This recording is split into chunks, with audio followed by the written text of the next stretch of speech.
sixth event, Rosehill, the listed Rosebud, just a couple of minutes away. Anders is the favourite. NOP went up at 2.25, just out to... Gates are back, they're away. Six Gun bounded when the gates opened, missed it 4 to 5 lengths. Anders the first one out. The Face is going to race him early. Shake will settle down in third. Prime Star coming across to fourth, but a bit deep as going through Kumasi on the rail. 2 lengths away, Ole Kirk, and Six Gun trying to pick up the pieces. 2 lengths away last. Anders went through the gap. A narrow leader from the Face at the 600. 2 away to Kumasi third. Shakers fourth. Then followed Ole Kirk. Prime Star had to go back a spot or two to slot in, and Six Gun 2 away at the tail end. Home corner, 4.25 left to run. Anders by a neck to the Face. Behind those, Kumasi about to get into the clear first. Then followed Shake, Ole Kirk back to the rail. Six Gun and Prime Star. It's Anders doing it well though at the 250. He got away here. He leads by 2 to the Face. Ole Kirk, Kumasi, and then Shake. 1.25 left to run. And in front, Anders well clear. Ole Kirk runs to second. Then the Face, but they're not a singled out colt. Turns this into a rout. All too good. Anders won it by 4. Ole Kirk second, and third in the Face. Fourth the Photo. Six Gun, who's done a huge job. All Kumasi. Then followed by Shake, and at the tail end was Prime Star. Wow, he was in one race, the others in another. Anders, number 5, return. Well, they tried to soften him up early there, and you have to be impressed with the way he sprinted to the line. You know, sometimes these horses they get the job done, and these 1100-metre horses with sheer sprint. But the way he raced away, held them at bay, and then put another 2 lengths on them late, we have to stand up and take notice. I know we're working with heavy track form, but look, it's not worrying her at all. It was there, but it's clearing up. She doesn't have a breastplate on. Karen McAvoy ring her at all. It was there, but it's clearing up. She doesn't have a breastplate on. Karen McAvoy rides this 10-time Group 1 winner. Have a look at her. Here's Melody Bell. Well, what do you want to say about her? Some people want to, on the soft there, showing great fight. He's got a race fitness edge here. Joe's won this race twice with that grey. It's money for Imaging, 17 this morning into $11. Mr. Seawolf is 14 out to 16. Back into 4. And they're away. Flit a touch slow off the inside. Imaging's going to go back to the tail. Eduardo clearly won the break. He pinged 2.5 clear from Glenall, sliding across into second early. Flits up to third. Then Mr. Seawolf. McAvoy's going back on Melody Bell. She'll settle down second last, the outside of Imaging.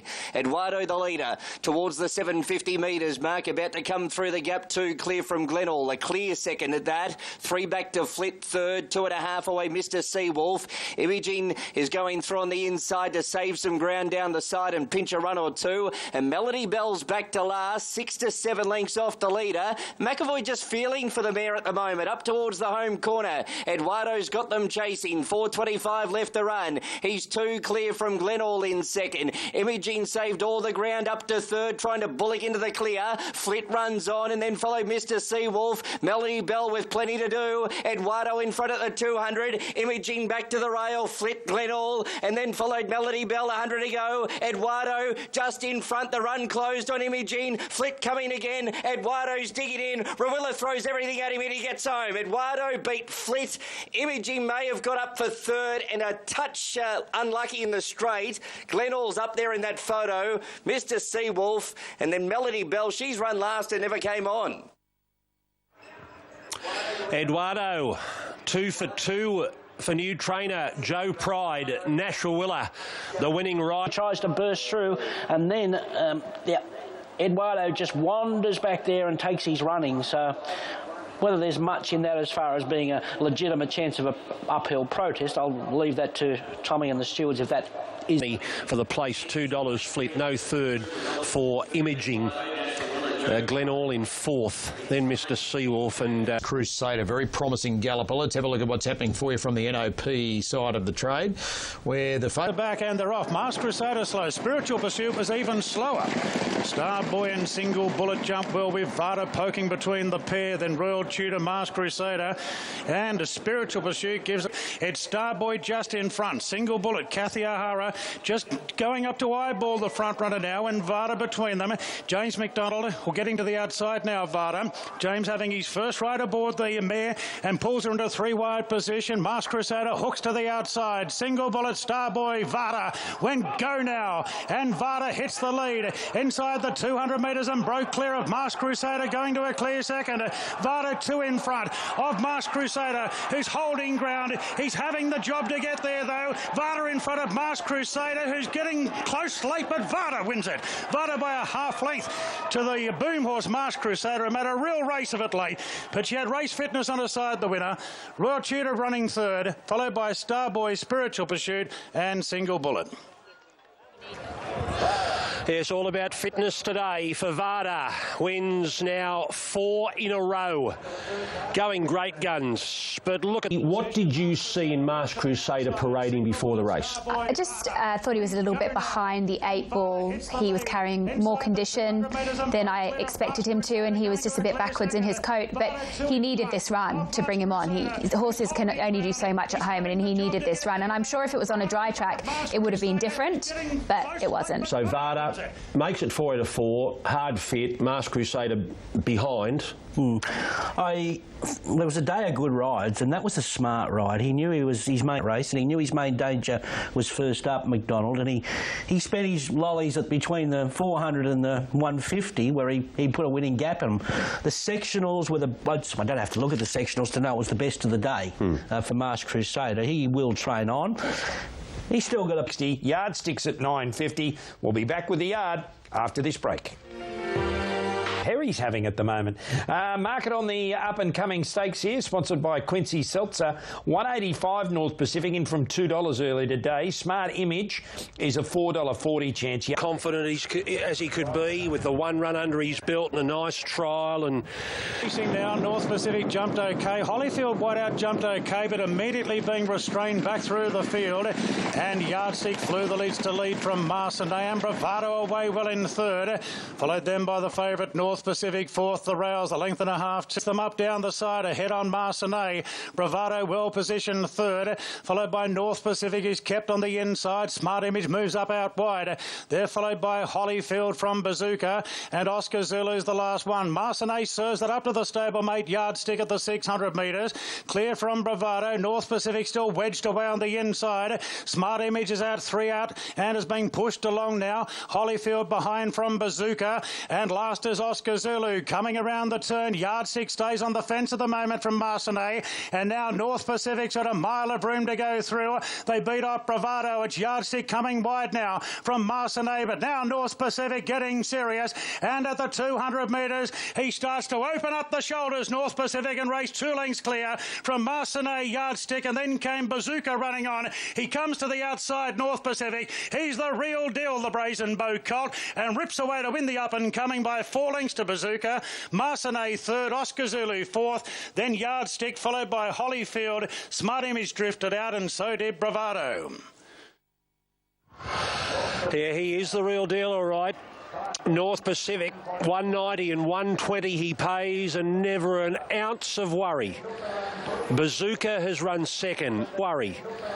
Bazooka has run second. Marcinay for weeks and months to come. He is one of the elite, no doubt about it. North Pacific wins the Group 3 up and coming. Oh, what have we got here? We're all, salivating, waiting for the Farnhams and all the big names to arrive back on the track. They'd be very nervous if they were looking at that win. He's had a bit of a gawk around there late, but when you ask him to go and he lengthens this horse, Watch this last little bit again. We want to see him do it in the dry. We're all worried about him in the wet. Is he going to do it in the... Can he do it in the dry? I'd suggest he might. And I think the most exciting thing about him is just that feeling that he might even get better when he gets to a mile distance, just the way he relaxes, Lizzie. Yeah, absolutely. I remember distinctively seeing him in the Silver Slipper, and both Ronnie and I remember looking at each other and saying, wow, he is a fantastic looking horse. And we both said, better 3-year-old. And it was the way that they prepped him up with just giving him the 1 trial into that first up run in the Silver Slipper, and then he came back. He's had that beautiful win on the board, and this, you couldn't be any more impressed. No horses pulled away like this yesterday. No horses did it in this type of style. Vada did, but this horse was impressive for the amount of racing that he's had. He was certainly very, very impressive. So I love the look of him. Interesting the next move, you know, because they 5 weeks between runs there. He might even run straight into a Golden Rose. I think that's the feeling. If they're thinking, well, maybe we've still got something left for the spring, maybe in Victoria, you know, who knows? He was a firmer in a Cox Plate. Yeah. Could be a year for a 3-year-old, but a long way to go. I think Michael said yes. He was right there in any discussion as the best sprinter we've ever seen. The mighty one, Vane, is honoured by the Melbourne Racing Club as we look at the market for the Vane Stakes. Thanks, Richo. It's $2.15 behind it. So big swing from the 3 to the 6 here. And then Ranting, who's been around the $5.50 mark most of the time, just out to 6 with the money for the fave. Gates crash and they're racing. Larimer Street the best to jump with our Playboy Ranting and Rulership almost 4 across the track after 100. Behind those horses the Cruiser and on the inside Luna Fox. Brander's Rule goes back to 3rd last and then Keep On Fighting and Hydro Star last. Rulership is the leader at the 750 in the field. Hydro Star 550 out. It's Rulership striding out about a half length in front of Ranting. A length and a half Larimer Street next on the outside of Luna Fox. Then our Playboy in 5th. Further back the Cruiser losing a bit of ground from Brander's Rule. Keep On Fighting. Hydro Star's last and the widest into the straight. Rulership at the 300 metres in front of Ranting. Dunn hasn't moved on it. Then Brander's Rule. Larimer Street. Our Playboy charging down the outside. Rulership grabbed by Ranting. Our Playboy's the threat. Ranting grabbed by our Playboy. Our Playboy under hands and heels for Ben Mellum takes the lead. Our Playboy won it by 3/4 Ranting. Photo 3rd. Rulership or Brander's Rule, who has run a cracker. Then came Luna Fox. Next, Larimer Street. Keep On Fighting the Cruiser. And I'd say Hydro Star was one of the last, if not the last. Oh, there's a win. There's a horse to follow. He returns today. His name is Our Playboy. He cost $210,000 at the Magic Millions as a yearling. He's a colt by Sebring out of a Shamardale mare, and he has a big future because he has knocked off some quality young 3-year-olds here. And his table continues to shorten, and also some money for River Knight. So they're the two that have sort of taking the money away. In particular, the second favourite, Agreeable. It's into $5.50 now. Good luck if you got the 9s. Fresh at 8, River Knight 10. I Can Too, same price. It's come down. 10 fillies for the Quizette. Zooming Zebra in. Set and racing. Ariaf jumped away well with Bella Nipotina and Supreme Idea out wider. Euphoric Summer is driving through as well, and not too far away is Miss Pizzetti, who's driving through now to just about lead Supreme Idea and Bella Nipotina. Then Euphoric Summer fresh, and DRS I Can Too. And the favourite Parlophone is last of the 14 at the 600 metres. Miss Pizzetti just in front of Bella Nipotina. Supreme Idea 3rd, 3 wide. River Knight behind those from fresh. Euphoric Summer, Aqua Girl. Zooming Zebra wider. Then Ariaf Agreeable with 6 to make up. Parlophone hunts the fence. Then I Can Too. Drone Strike and CRS. It's Bella Nipotina going for home at the 250 from Miss Pizzetti. River Knight back to the inside. Then Supreme Idea. Aqua Girl behind them from Euphoric Summer. Still Bella Nipotina with 100 metres to go from River Knight. Supreme Idea, Aqua Girl, and it's Bella Nipotina. Bella Nipotina did it well from River Knight, Aqua Girl, and Agreeable late for 4. Then Supreme Idea and next Ariaf Parlophone never sighted. Euphoric Summer behind them. Miss Pizzetti, Drone Strike, I Can Too. Then CRS Fresh and last Zooming Zebra. Well, a maiden filly who makes a step up to the 3-year-old filly grade at start number 8 in her career with $550,000 in the bank account, and she chooses the Quizette Stakes, which is a Group 3 race, to win her very first race. It was super impressive. And as Brent Zarafa said... And it was $3.10 when we arrived here this morning. So a bit of a drift with Age of Chivalry and both Bumper Blast. Probably not as he alluded to. It's probably going to get to $4. And as you can see, Age of Chivalry's at that price and Bumper Blast at $4.20. We could very well have 3 equal favourites for this race, and we didn't see that coming. The Age of Chivalry away cleanly from the inside draw. Shahitzi beat them out from Be Good to Your Mother. Viridine on their heels. And then came Age of Chivalry. Bumper Blast behind them. She Shall Fly second last, and Reykjavik to Your Mother threw the anchor out at the 600 metres. A half Shahitzi. Age of Chivalry box seating runs up behind the leader. Then Viridine, She Shall Fly, Bumper Blast and Reykjavik. Around the turn at the 400 metres. It is Be Good to Your Mother on the outside of Age of Chivalry. They're toe-to-toe around the bend from Shahitzi. Viridine presents She Shall Fly back to the fence. Then Bumper Blast, Reykjavik. Age of Chivalry, Be Good to Your Mother. They're battling it out from Viridine, and then She Shall Fly. Age of Chivalry at the 150. Viridine coming out after it. Age of Chivalry and Viridine. Viridine, Age of Chivalry. Viridine just in front of the head bobber. Viridine's prominent from Age of Chivalry, but it is a photo. Then for third, Be Good to Your Mother, She Shall Fly, fighting that out from Shahitsi, Bumper Blast and Reykjavik. Oh, he's so consistent, isn't he? We wait to see the photo, but he looks like he's got it. Viridine just out-worried Age of Chivalry, who was super brave for his first up run and dives right at the line to make it close. But Mark Zahra defeats his good mate in Damien Lane, so the two Western Australian former jockeys fight it out, and Mark Zahra gets a listed win and the Regal Roller with Viridine, who is just... Can't get a read for you here at all. Savatiano's the favourite at $5, but it's not the best backed. Mystic Journey's the best backed, but it's a drifter. It's headed towards $6. Arcadia Queen, there's been more money for Regal Power, but that's now drifting out to $7.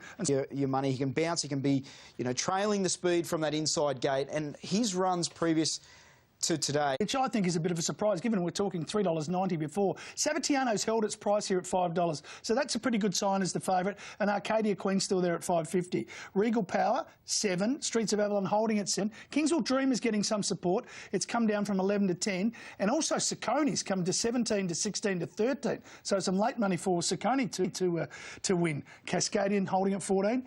Set to go for the PB Lawrence. Ready to run. Set to go, and they're racing. From that wide alley, Cascadian goes back to the end. Regal Power second last with Mystic Journey. Savatiano jumped well. Cerconi pours it on out wide, and Morrissey going with him. Streets of Avalon fourth, just off the rails. Then came Aristia, Arcadia Queen shuffling in the middle of the field with Mystic Journey going around them. Kingswell Dream the fence, then Regal Power, Cape of Good Hope, and last Cascadian to the railway side at the 950. Morrissey led 3/4 of a length to Cerconi. And then came Streets of Avalon out 3 wide as they put the brakes on. Next in the field, Savatiano. In between horses, Arcadia Queen, and then Mystic Journey 3 wide with a trail. Kingswell Dream, Aristia, Cape of Good Hope, and a clump. In that group is Regal Power and last Cascadian. So they've really packed up here. 600 metres to go. It's Morrissey and also Cerconi. Streets of Avalon 3 wide. Savatiano behind them from Arcadia Queen, Mystic Journey. Then Kingswell Dream, Regal Power, Cape of Good Hope, Cascadian back to the inside from Aristia. It's Morrissey and Cerconi in a sprint to the finish at the 300. Savatiano presenting, and then came Streets of Avalon, and behind them Arcadia Queen, Kingswell Dream and Cascadian. It's Cerconi at the 200. Savatiano peppering away. Savatiano up to Cerconi. Savatiano and Cerconi stride for stride, a bitter battle. Photo finish. Photo. Savatiano or Cerconi. Kingswell Dream third from Cascadian. And they were followed by out wider on the track, Arcadia Queen, Morrissey, Streets of Avalon, Aristia, Regal Power and Cape of Good Hope. I think James Cummings has got it. I think he's produced another winner of the PB Lawrence. Savatiano, was she up to this grade? Well, 1,400 metres fresh.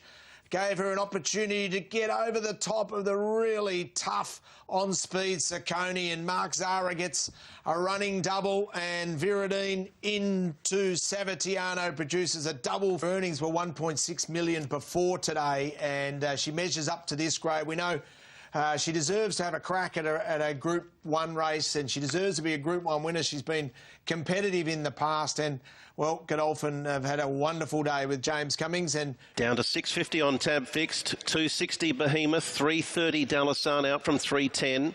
More Than Exceeds solid at $8.50. $6.50 for the 3-year-old Extra Time. As we get set for a start. Spring Stakes. Exhibition often racing. Behemoth a little slow to get into stride. Away quickly, more Vada. Camel Passer, More Than Exceed burrowing through. Extra Time racing handy. Rain Moth, Crown Fontaine. Then Behemoth, he's got to midfield. To Vada, striding to the 800, going at a cracking tempo. Extra Time has got to his quarters. More Than Exceed, Gun Run third. From Camel Passer, Rain Moth 3 deep. Crown Fontaine, Behemoth travels strongly, and the pace is certainly right in his liking area. Dalasan's getting to the wider part of the track and starting to build revs. Balf's Choice, Master Chum and Foxhall. Extra Time puts pressure now on Morvada as they swing for home. Camel Passer, Rain Moth. Here's Behemoth looming up. Dalasan's tracking him everywhere he goes. They get to the 200. Extra Time took over, moved away from Camel Passer. Behemoth launches his run now. Dalasan trailing. Behemoth sprinted to the lead at the 100. The Spring Stakes is all over. It's Behemoth back big time. Behemoth from Dalasan. Camel Passer held third, courageous to do so ahead of Foxhall. Rain Moth, Balf's Choice, Crown Fontaine. Extra Time weakened, as did More Than Exceed, Morvada and Master Chum towards the rear. Behemoth back under Todd Panel to beat Dalasan. Camel Passer over on the rails to run third. 6 Prominent for fourth. We need confirmation. Behemoth, that's a lovely return, Gutter.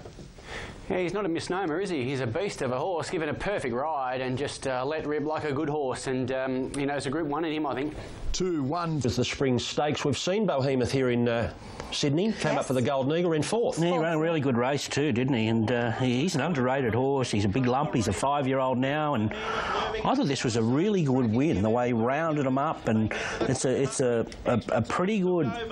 we hadn't raced since May, so it'll be a pretty good return from him. Dalasan, well, he's first up since running in the South Australian Derby. So considering it was 1,200 metres, he's gone enormous there as well. So I think we can market a pretty strong race. 1-2 are very, very smart horses. For sure. We're going to come. So as we return to Randwick for the first of our features today, that track has slipped over and it's become a 6. So from a 7 to a 6 here for race number 4. Darley Silver Shadow Stakes, the first leg of the Princess Series.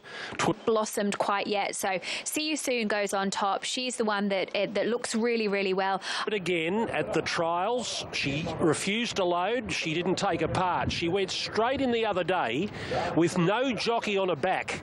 And they've got this Dually collar on her, but Duff the other day, and she's out. She's been scratched. Yeah, you can see she was in a mood as soon as she got to the side. For unsaddling her now. I'm just waiting for Darren to mention it over the PA. Barrier 1 now vacant. The gates are back and they're off. Hybrid Theory hopped up in the air at the start. Miss Canada not great out. And Danger Cell came out running from the wide draw. From September Run, Fallen a Star right there. Thermosphere fourth. A length and a half further back to Felizi from Miss Canada. Reduce Image. Hybrid Theory's firing up on the outside. See You Soon, a late scratching at the gates, refusing to load. And Danger Cell takes the lead at the 800 by a half length on September Run. The Maiden, Fallen a Star third. Thermosphere well positioned, followed by Miss Canada improving. 3/4 to Felizi. Reduce Image and Hybrid Theory last. 600 metres to run. And Danger Cell's at a pretty easy lead here from September Run. Fallen a Star's off the bridle, then Thermosphere. Felizi next and Miss Canada on the rails. Coming around the turn. Berry's got a good grip here on Danger Cell. September Run flat to the board to the outside. Sticks on well. Thermosphere pulls out and further back to Felizi making ground. 200 metres to run. And now Danger Cell starts to left, finding extra. Thermosphere's giving chase the outside. Danger Cell a half in front to Thermosphere, who's getting closer. Danger Cell just in front of Thermosphere, and Danger Cell, she's done it. Danger Cell led all the way to beat Thermosphere. Photo for third, Miss Canada, and Reduce Image the outside. Then September Run from Fallen a Star. A gap back in the field to Felizi. Hybrid Theory over raced, and See You Soon. We'll have to wait for another day. She's not known for it, but she bounced straight to the front today and has led all the way. Dame Giselle wins the first leg of the Darley Princess Series, winning the Silver Shadow Stakes. 220 and 120. Tommy Berry just. There'll be a head in it when they hit the line. Thermosphere just missing. Too good in the end. Class race to the top. When Thermosphere came out after it, did you think, did I give her that strong gallop that she needed? She pulled plenty out when she was challenged by a filly I thought was coming to beat her in Thermosphere, who has the scope to improve, I would have thought, coming out of that race. Miss Canada, Reduce Image, they were both up and running and fit. They battled on okay. Thought September run, I would have liked to have seen a little bit more from her. The story of the race is the problem child, and that's See You Soon. So much talent. That race might have been hers for the taken here, but now she has to go back to trials, and she's on notice. She's on notice. If she does it again, she's not going to be given too many more opportunities. And with a 3-year-old filly with so much talent and so valuable, he's got a job to do, John Dubois. Lizzie, we walk back with Sam Coyne. Second of our features today, the Mostyn Copper, Show County Quality, 1,200 metres, Group 3. Mounting Yard brought to you by Harvey. Obviously the ones that have had the runs on the board and have got the fitness on their side. I'm going with Special Reward on top. I thought he looked back out to $3. She's $2.80 to $3 on the NOP price. She gets to on the NOP. She's got to $3.10, and we're all set. Gates are back now and they're off and racing. Pretty good line out. Rahiran in the centre jumped okay. It looks like Elvis in and up, and now Special Reward showing must to the outside. And Special Reward goes to the front. Wild Planet moves up on the inside of in and up. Rahiran's well positioned. Southern Lad the outside is pushing forward.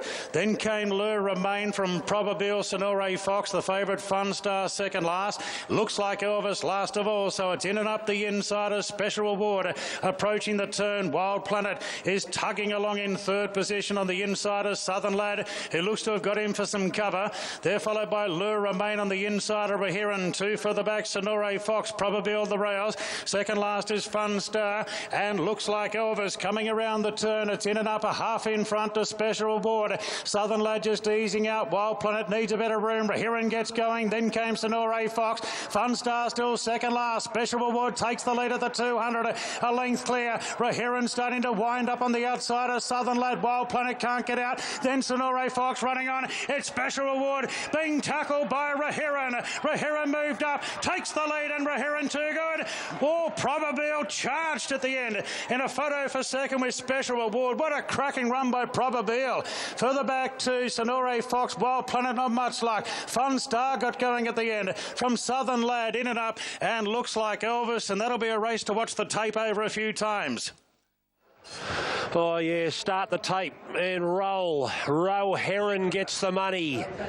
A month between runs. 2 behind runners, and you couldn't see her, and she burst through. Probabile jumping out of the ground. Looks as though she might have got second.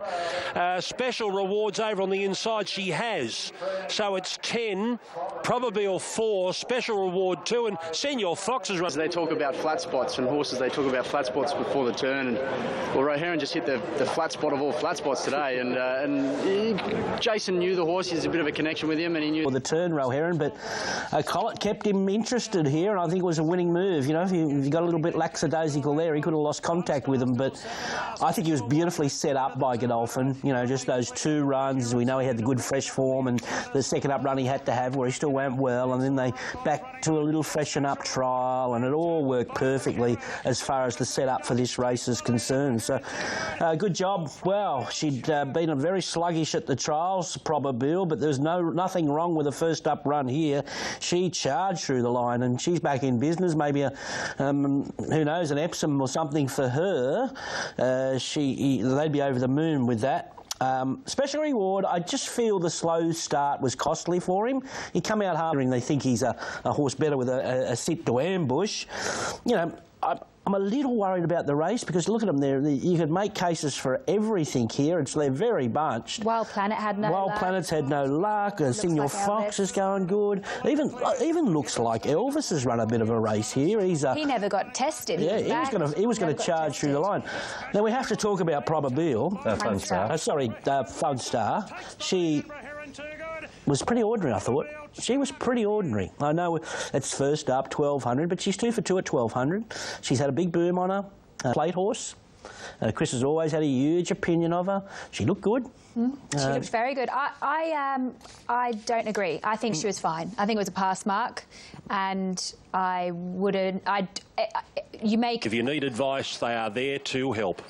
This is the Group 1 Wink Stakes, and the saddle cloths and the strappers singlets are adorned with the colours. Hold out. What do you think of him, Lizzie? Yeah, he looks well. I saw him on Tuesday, and he has actually cleaned up really nicely in his coat since that. Than anything else.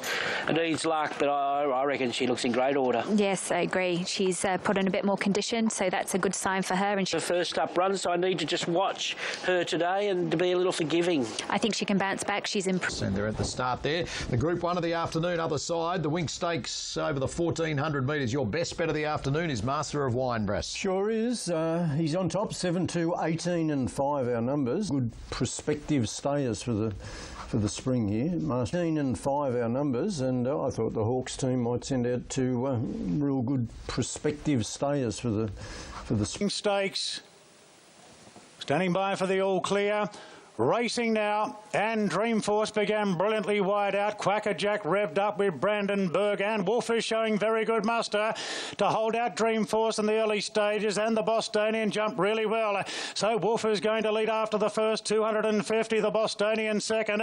Dreamforce has got work to do on the outside. Quackerjack, Brandenburg, and Conte Patiro Parks about 6, followed by Flit. Master of Wine deeper out midfield. Then came Melody Bell, holding off the track from Nick over. Then came Fierce Impact. Well back in the field, then is Zabrowski in the orange jacket, imaging the inside. Deeper out is Very Elegant, trying to improve. And Star of the Seas moves up wide as well. There's a bit of jostling back in the field. And it's Wolf being joined by Dreamforce at the 600 metres. Clear from the Bostonian, getting a great run. Then Quackerjack holding. Boy, Very Elegant's doing some work. She's circling the field a long way from home. Further back to Brandenburg. Conte Batiro strung up. And Master of Wine's getting to the outside together with Star of the Seas. Well into the straight now. And here comes the charge. The Bostonian makes the move. Very Elegant goes on with it. She hits the lead a long way from home. Star of the Seas is coming with a big run on the outside. Fierce Impact along the rails. Star of the Seas got to Very Elegant. Then Conte Batiro, Fierce Impact. Star of the Seas from Very Elegant fighting back. Star of the Seas, Very Elegant. I think Very Elegant's kicked back. What a courageous performance. Very Elegant from Star of the Seas in a close one. Imaging Fierce Impact next. Then came Conte Patiro from Nicanova. Well clear from the Bostonian. Flit, Melody Bell, Brandenburg, Zabrowski. Further back to Colding. Master of Wine didn't pick up. Wolf dropped out. So did Quackerjack and Melody Bell. And it's a thrilling photo finish in the Wink Stakes. It was a thriller. Chris Waller's going to win it when the number goes up. Now let's have a look. Fierce Impact and Imaging. Here's the post on the line. It is Very Elegant. Very Elegant has got up to win it over Star of the Seas. Another mare. Well, Waller misses out on the trifecta. Fierce Impact gets up on the inside and grabs third in front of Imaging. So it's Very Elegant, Star of the Seas, Fierce Impact. Excellent performance. We're just seeing on the big screen now and looking how wide she is and how much work she had done. A proud moment for you, Chris, to see that mare do what she did today. Yeah, it certainly was. You're trying to get me to cry, ain't you? Why not? Why not? Let's start early. Those days are pretty well gone, thanks to Wink. She took all the emotion out of me, and it is an honour to win the race.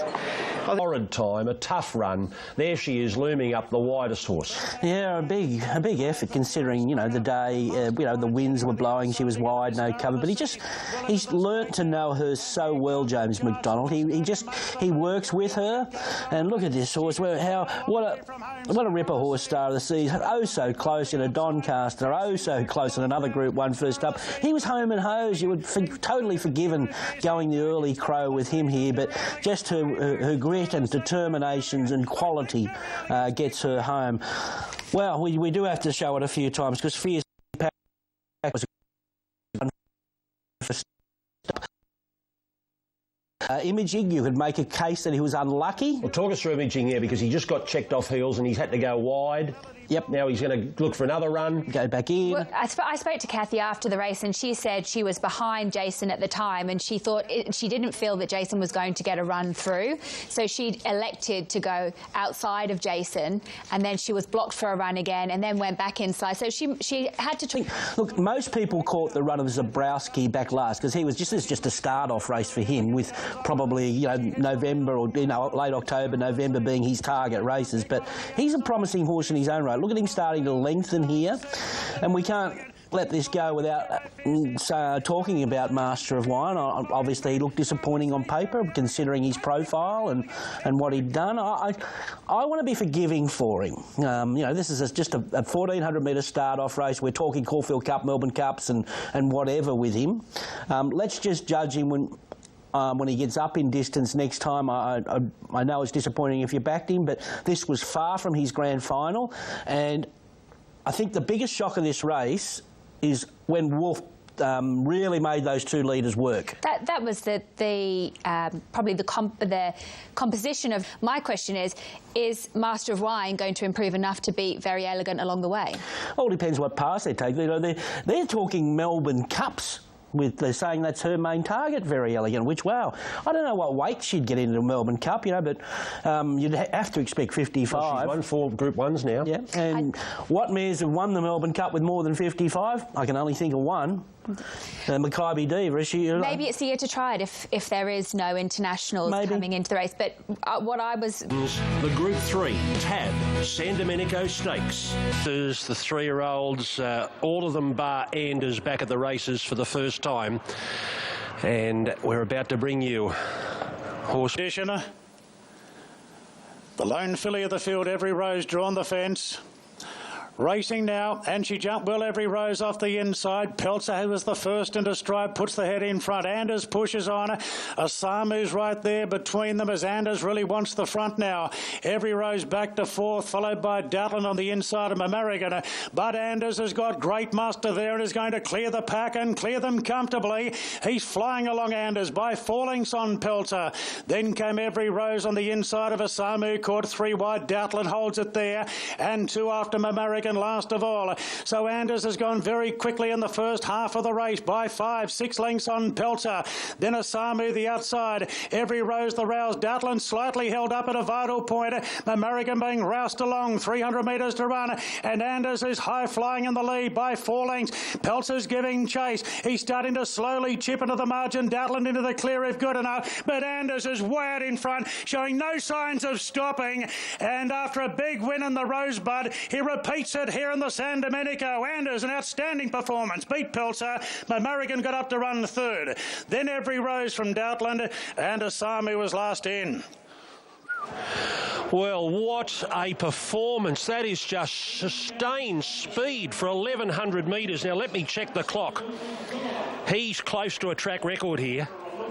Can you believe it? It's Wester Caro's track record. He's just outside it. He's just outside it. They've run 62.67. The track record Wester Caro set back in 2007. Oh. Peltzer's runs. All wet track form, they say. Boy, oh boy, he nearly breaks the course record here. He is absolutely airborne, this horse. Big tick marks for 2nd and 3rd, I say. Peltzer. Possibly our best, so I was hoping he would do something like that today. Was he always the best, or has he just turned into the best? We always had a very high opinion of him. I thought he could be a Magic Millions horse, and what he showed us at home, he just didn't. At Royal Round Week, he came out of the gates. The first section that went up was 10.4, then a 10.45, and then it gradually got slower. But look at him go. Look at him go, Anders winning the San Domenico. Oh, incredible. Just sheer speed. Beat them with sheer speed. Absolutely brilliant. To think that he got within, you know, a bit over a 10th of a course record in August, just after we got into winter track, getting out of winter tracks, and the course record's, you know, more than 13 years old. So that tells you how fast he has gone in this race. I know he'd had a run under his belt, and I know it's the Rosehill 1100, which is a specialist distance for horses on speed. Everest, I don't know, but he's as good as we've got at 1,000 and 1,100, looking at the times, that's for sure. He was brilliant. He was absolutely. When you look at the sectionals, the times that he was running throughout the race, you have to say that it was absolutely mind-blowing that he was able to keep going and sustain that margin as well. I'm under no illusion. And he left stars in his wake. Now, just talk about the beaten brigade, one by one. What did you think of Peltzer? I thought he was fantastic. I thought Mumarigan was fantastic as well. Considering the beaten margin, I'm not worried about that. That's not their style. I think they're the 12, 1400 metre types of horses. Personally, Thoroughbred Central. Next, the Group 3, DeBortley Wines, Ming Dynasty. Another 3-year-old feature today. Race 7, the DeBortley Wines Ming Dynasty, over 1,400 metres. It's a Group 3, and our mounting... Use of standing in the barrier and giving start, and he's done it most starts at any trial. So I just think he needs luck at the right time. And $1. Overlord resumes with a splash of class, Press. Yeah, I'm sure he is right up. Start, they're off and racing, and Overlord's missed the start by a length and a half, so the favourite will settle last. And Hollyfield came out running together with Kamasi. Right up the inside, Aim is pretty handy, and Oscar Zulu is in the clump of 4 runners going to the first corner. Bazooka passed behind, then came Street Dancer. Further back to Overlord, who races on the inside of Achiever. So Hollyfield goes on with it early, and Hollyfield takes the front now into the first bend by a length and a half. Kamasi handed up in second. A couple off then to Aim on the inside of Oscar Zulu. Further back then to Bazooka, who races on the inside of Street Dancer, and the last 2 Achiever on the outside of the favourite Overlord. So Hollyfield back to the tactics of leading. Down the side by a length on Kamasi. Aim well positioned. Then came Oscar Zulu from Street Dancer. Bazooka, Overlord's off the fence now, and Achiever the outside as they approach the turn. Hollyfield swings the corner in front from Kamasi. Oscar Zulu pulls out. Aim in fourth behind them. 2 further back to Bazooka, and Overlord working into the clear. 4 off the lead. Hollyfield in front of Kamasi has got the job to get there. Hollyfield with a kick from Kamasi. Aim looking to come off the fence. Overlord down the outside, but Hollyfield's got them all on the ropes at the moment. Hollyfield is clear. Bazooka charges into second lane, but Hollyfield led all the way from Bazooka and Overlord. Aim every chance fourth. Followed then by Oscar Zulu, Kamasi. Further back to Street Dancer.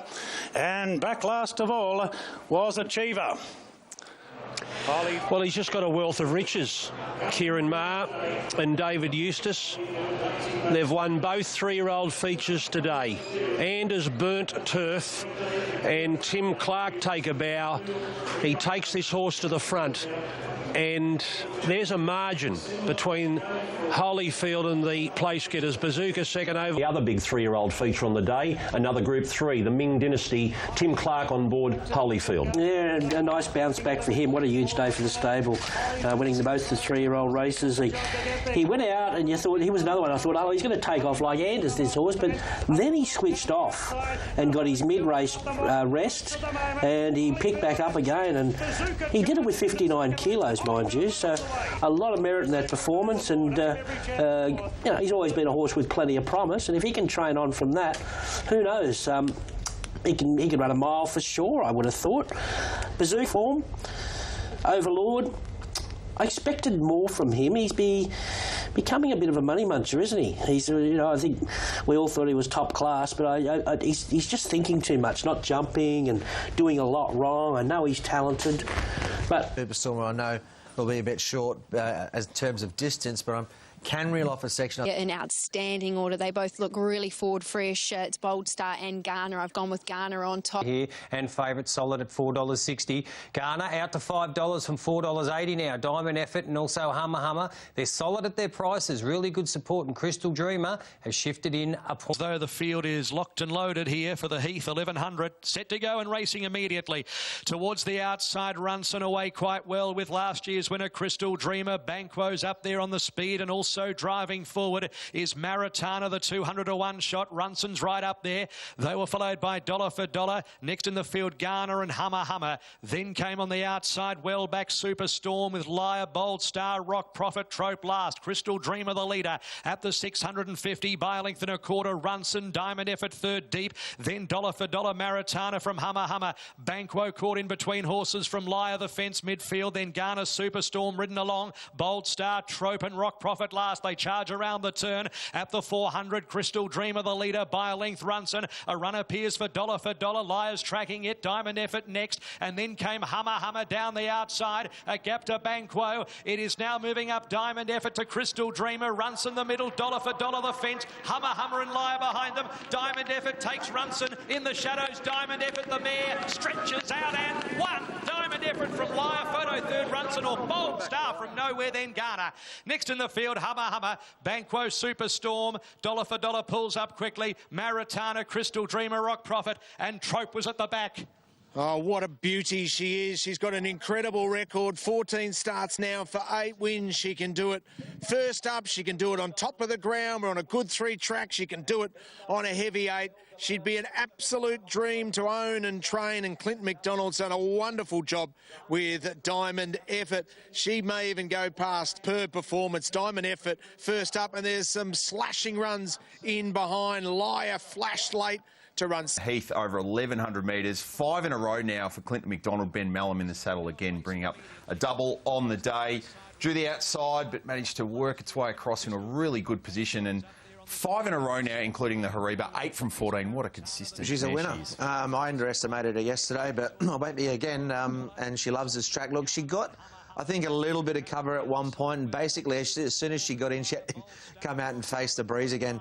And the tempo going in was, can she be as effective at that level on the ground? I mean, it was pretty firm out there yesterday, and she ticked that box. So that was a really pleasing factor. And like you said, Mike, if she lands on a wet track at some stage, and we'll get one at some stage, but if it happens to be on a day when she's competing in a big one, look out. Her last win before she had a bleed at her last start, but that win at Caulfield on the wet ground, she just sliced through it like it was butter. Like, she is an exceptional soft and heavy tracker.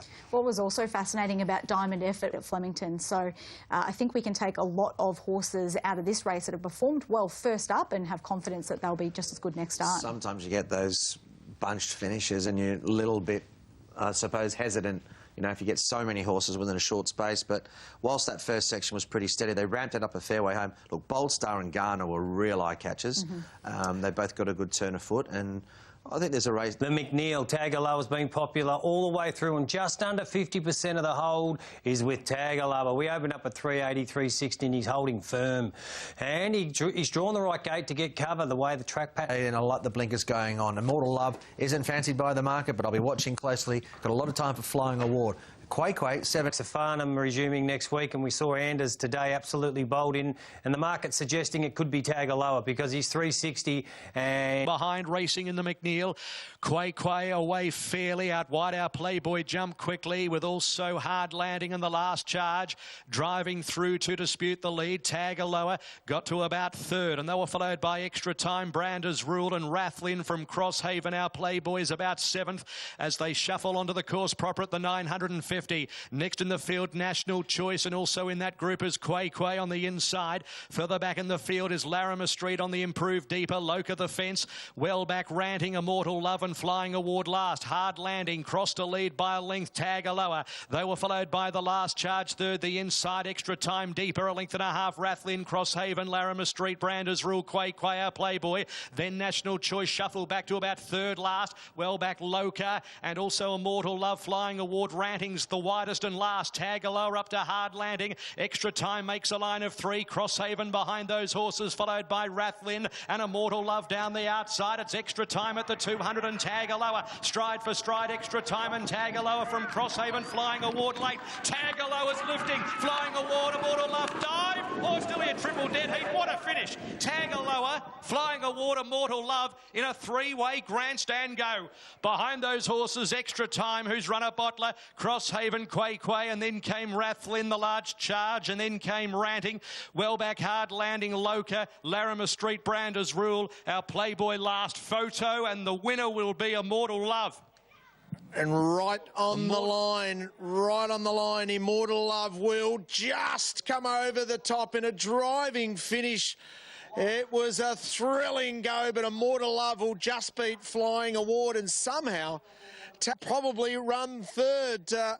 He's unbeaten and he has a stack of ability. His name is Immortal Love. He can handle the sting out of the track. We've seen that. Good wins on soft tracks back he made its first 2 starts, of course, culminating that 3.5 length win where it put Quay to the sword. This was a super effort to get through against Tagalova, of course, the Diamond winner, fresh, and Flying Award, who's got a real spruik on it ahead of perhaps bigger targets. Yeah, we'll be referencing this race a fair bit more going forward, won't we, with the 3-year-olds? I suppose the likes of Immortal Love and Flying Award going forward, and they look highly progressive, but and Tagalova up on speed, facing that breeze battle quite well. It's the types, the likes of Ranting, Flying Award, Tagaloa up on speed is the ones that you really want to take out, and the others maybe won't measure up as we keep going through. Yeah, I tend to agree. I mean, the winner was very good. I wasn't surprised to see Immortal Love do that yesterday. His wins had been on the wet, but they had been super impressive, I thought, last campaign. And Tagaloa, I think, just seemed like being niggled out the whole way. And is he looking for further already? Is he being a little cold? I mean, I'm glad they had the blinkers on yesterday, because if he hadn't have had the blinkers on, who knows? But look, he ran well in defeat, but probably we're going to head out to. We're going to got the Memsey coming up. Let's have a little bit of a build-up. It's a terrific race, and this edition is a beauty with 8 Group 1 winners in the field. Of course, the sense, but here it is now, Behemoth, and he's been solidly supported even when Savatiano came out this afternoon, because he draws low and he gets a beautiful run just off the speed. $3.90 into $3.50 off his last start win. Time with Behemoth. I think the early favourite will take some beating. Mystic Journey, I think Mr Quickie can run well at it. Standing in the yard, probably one of the best parades I've seen from her from a very long time. And about Behemoth here, and this is the loss in the books for Sportsbet. He's the best backed runner with us, and he's holding at that $3.80, just out slightly from $3.50. Glenfiddich the Colt, there's a good rally, $7.50 into $5.50 with the lightweight Cascadians holding good money. And Memsey Stakes, Group 1, 1400. Set to gallop, stalls are back and they're racing. Gatting and also Mr Quickie go back to the end with Cascadian. Behemoth jumped well with Streets of Avalon, Be Good to Your Mother. Glenfiddich's in the top 4 early, followed by Mystic Journey, wider than Soci Bon, Iconoclasm back to about 7th. Then Regal Power, a length and a half, Princess Jenny, Mr Quickie, Harlem, well back in the field as Gatting, Cascadian last. Be Good to Your Mother taken on by Streets of Avalon to the side. At the 950, it's Streets of Avalon trying to work across. Be Good to Your Mother boots up the inside and Glenfiddich third. A length and a half, Mystic Journey, the outside of Behemoth, and then came Soci Bon, Iconoclasm. Next in the field, Regal Power. Then came Gatting and Mr Quickie from further back, Princess Jenny. Second last, Cascadian, last Harlem. 600 to go. Streets of Avalon, Be Good to Your Mother. A length and a quarter away, third Glenfiddich, followed by Behemoth. Every Hope from Mystic Journey niggled at. Then Soci Bon to the outside from Iconoclasm. Next, Regal Power, 5 off the lead from Gatting, and then well back Harlem. Be Good to Your Mother. Kicked into the bend at the 300 metres. Behemoth with a lot of room now moves up on the outside. Then came Glenfiddich, and behind them Streets of Avalon, Soci Bon, Mr Quickie. But the big horse Behemoth went to the front at the 150 from Be Good to Your Mother, Glenfiddich, Soci Bon, Cascadian late, but it's all Behemoth. Behemoth won the Memsey well. Second Mr Quickie, photo third Cascadian or Glenfiddich, then Soci Bon, Be Good to Your Mother, Princess Jenny, Harlem, Iconoclasm, Mystic Journey, Streets of Avalon, Regal Power and Gatting. Is he good enough? Damn straight he's good enough. He's a Group 1 winner. His name is Behemoth. And for Sam Lyons and the team at Grand Syndicates, they paid $6,000 for this horse as a yearling. His earnings go way past $1 million. He wins a Group 1. David Jolly gets his first Group 1 for 18 years after winning the Goodwood in 2002. And for Craig Williams... Streets of Avalon just starting to tire outside of Big... Behemoth came back, posted some big numbers when winning at Mortherville. He's deserved this win today. He's always promised a little bit. He's obviously had a few little niggling issues along the way as well, but... $750,000. We're on a good 3 by this stage of the day, and Hutchett set up almost in 2 parts for Behemoth, the favourite for Craig Williams. Jumping from the inside gates, needed to find a good spot and be prominent early and then hope the seas would part. Thankfully, both things happened. Yeah, well, managed to get him out of the gates because he has been inclined to miss the start a little bit, but you can see he gave him a little nudge along here. And what was interesting on the day, the pace was very strong in this race. It was one of the few, even into the wind, where they were going faster than standard down the side. So it was a pretty brutally run race. And that economical run from that probably slightly closer spot than we envisaged that he may get was a key factor in the win. Simo, map-wise, Behemoth probably 1 pair 4. About to emerge, as they do right here, and then it was race over. Yeah, we see the split here. Streets of Avalon comes off the fence. Up pops Behemoth, and away he goes with the Memsey. Let's take Matt Hill's call. Up on the outside, then came Glenfiddich, and behind them Streets of Avalon, Sosibon, Mr. Quickie. But the big horse Behemoth went to the front of the 150 from Be Good Dear Mother, Glenfiddich, Sosibon, Cascadian late, but it's all Behemoth. Behemoth won the Memsey well. Second, Mr. Quickie, photo third, Cascadian or Glenfiddich, then Sosibon. He's aptly named. He's a beast. He's a tank, isn't he? Look, and what a run. And when you get these, he's always hinted that this type of race is in You just thought that he had a Group 1 in him, didn't you? I mean, his best form has been in the Group 2s and Group 3s to date, but... Second, another brilliant run fresh in a middle distance beaten brigade. But let's start with the podium. Mr. Quickie in second, another brilliant run fresh in a middle distance Group 1. Yeah, they've sort of worked this out with him now, haven't they? And I wonder if are they going to try and sort of space his runs to keep him fresh, and, you know, where are their targets going to be? I'm not sure. It was another great run without ever really looking like... without ever really looking like winning. Cascadian was another one that was fantastic from back in the field and had to be sort of to go back. But there were also a couple of disappointing runs, Mike. Mystic Journey pulled up lame, so she had a good enough run to figure in the finish. And let's not forget Glenfiddich either. It was, for a 3-year-old, I thought a bold and gallant performance. Yeah, she wasn't travelling a long way from home, Mystic Journey. There's clearly, you know, something wrong there. She hasn't come back like last season's preparation. So back to the drawing board with her. And I thought Regal Power was pretty ordinary as well. I know he's running over probably distances that are short of his best. Last preparation, he started off. 70% of the holders with Rubisaki, a lot of punters all ups, and going into the last race, Jane. She's clearly the best backed runner and your pick of the yard. $2.90 you're getting. The pros are with Madame Rouge, though, taking the price today from $10 into $6, and also Missile.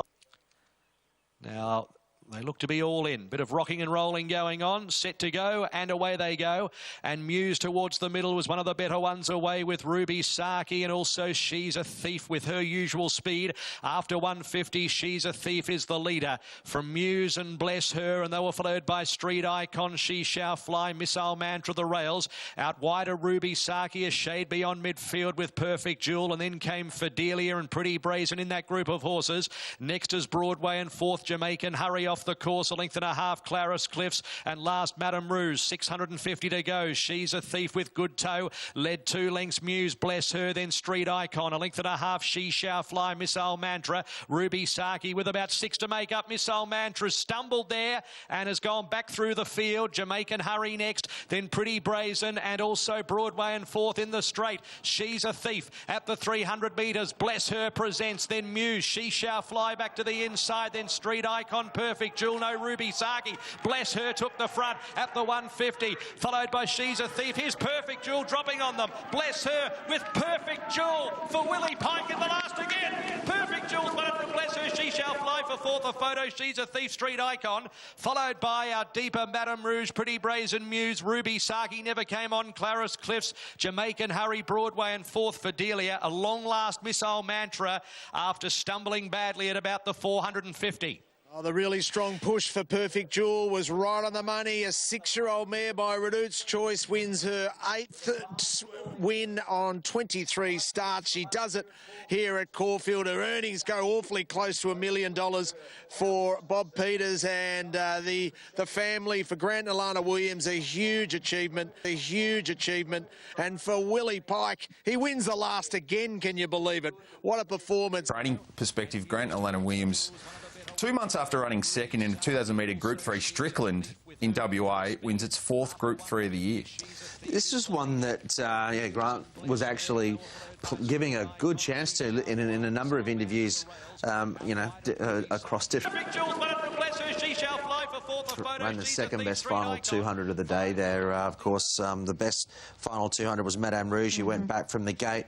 But this is one, isn't it, interesting from all those Bob Peters horses that have come over from WA, and they've also, the vast majority all have terrific profiles. Some have arrived obviously in good order and travelled well and have brought their A game, and this is clearly won in that category. Oh, absolutely. She was sensational. I thought yesterday's win, given that the way that race was run, was terrific, and it was backed up on the clock. There were excuses for a few others, but she's got a big stride. She's proven over further, and they're happy with the way that she's going, and she delivered there. She wasn't entitled really to win that race the way it was run. Yeah, the Empire Rose would seem to be an... Runners in the yard for race number 4 today. This is the Tab Concord Stakes over 1,000 metres at Group 3 level, and our mounting yard has brought... Had the 154 days off since that brilliant win on the heavy track in the TJ Smith. 2 winning trials. He's just a brilliant sprinter. He's been a bit gear changes, some hoof filler on there today. I don't know how much is on there, but he's 112 days off. He's had 1 trial. We all saw that. This would do his value no harm whatsoever. Kilmore goes. And Buller Muscle left well, so did Nature Strip, and Geetra was nicely into stride. Geetra and Nature Strip presses on. Now rolling up the inside is Ball of Muscle. Splintex taken back from Dirty Work, Prairie Fire, the fence last of all. Nature Strip pushes on. Ball of Muscle cruises up on the inside. He's travelling well, Ball of Muscle, and he didn't work too hard there to hold out Nature Strip. Geetra takes the sit behind them in third. Then Splintex, Dirty Work, Prairie Fire's last. They spin the corner, and the 10-year-old Ball of Muscle in front of Nature Strip. 3 off to Geetra, and plenty of riding. Ball of Muscle being tackled now by Nature Strip at the 200, and Nature Strip puts his head in front. Dirty Works running on very well on the inside, and Geetra the outside. Nature Strip in front. Here comes the South Australian. Geetra went straight past him, and Geetra goes on to win the Tab Concord. He dusted up the Everest favourite Nature Strip. Dirty Work right up in grey today. He's on a cracking third. Then Splintex from Ball of Muscle and Prairie Fire. Well, the Everest is on. Game on. Geetra has made things all of a sudden very, very interesting. We'll go to Glenn Munsey for a market up. What do you think? I think so. He's won over 1,200 down the straight, admittedly, but he could get balanced up and doing it properly. But he'll learn from that too, you know, first time around here. And of course, you've had to leave improvement there. Up there today, no trials or anything. 1 trial when he first came over here. So, yeah, and he could do it. Yeah. How are you enjoying this? And Geetra, Nature Strip sent out a long odds-on favourite. Yeah, and the race was obviously pretty well run to script, with the 2 leaders going out and Geetra finding their back. This is the moment we thought, well, the market suggested he'd race away Nature Strip, but geez, he dug in. This is a stunning win and a real racehorse. Look at the way he just coasted to the line. 0.8 outside a track record. Now, I reckon the track was a second and a half off for the day. We did start on a soft, there's no doubt about it. There's a pattern there with Nature Strip now. It's easy to say he was disappointing, but he's done it 3 times in a row and he's lifted 2nd and 3rd up every prep. So it's not just a 1-horse race now, but you can't sack him off that. He'll with Fitzy from back out to 3. Geetra's firmed into 6. Classic Legend goes to the shorts. Farnan, Rothfire go to the Run to the Rose. Bivouac trials on Tuesday. Alligator Blood resumes next Saturday in Brisbane. Catalyst is here as well, but yeah, he can only come on from that again, I think, and he's working like, you know. Race number 6 is the Group 2 Darley Furious Stakes over 1,200. Furious Stakes as we start the main quaddie on Chelmsford Stakes Day at Randwick. Brass, you like Hungry Heart. She's soft in the marketplace. $2.90 out to $4 on the 10. Yeah, well, They're off and racing now, and Forbidden Love showing very good speed out of the gates. Vangelica's right there, but it's Forbidden Love from Vangelica. Miss Canada jumped well into 3rd. Danger Cells cast deep. Hungry Heart improves. Chianti improves as well, going up the fence. Further back to Orpheum over racing on the outside of Felizi. Stella Pauline gets back, so does Thermosphere. And Reduced Choice last of all, so Danger Cells about running 5th early and caught wide. Vangelic took the lead away from Forbidden Love coming to the bend. Chianti charges up into 3rd on the inside of Miss Canada. Off the course, Danger Cell in 5th on the outside of Hungry Heart. Then came Felizi.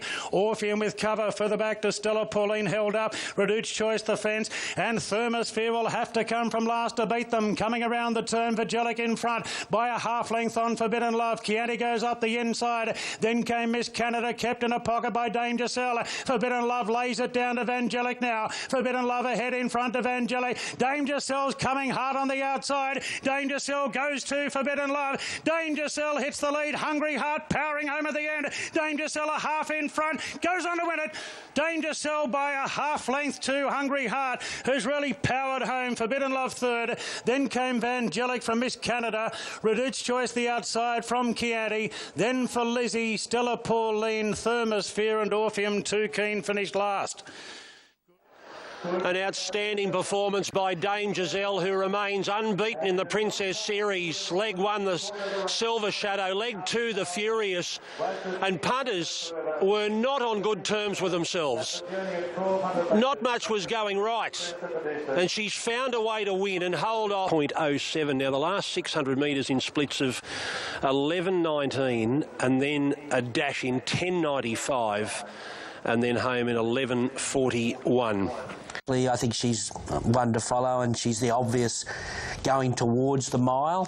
She can only improve. She was soft in the market yesterday, they knew, but I don't think she'll be soft in the market from here on in. I don't know what her plans are, how far in the spring they want to go with a filly like her, but I think every option could be on the table, but Chris doesn't sort of push these nice three-year-old fillies too much in the spring, does he? So it's hard to... She's probably a rung below them.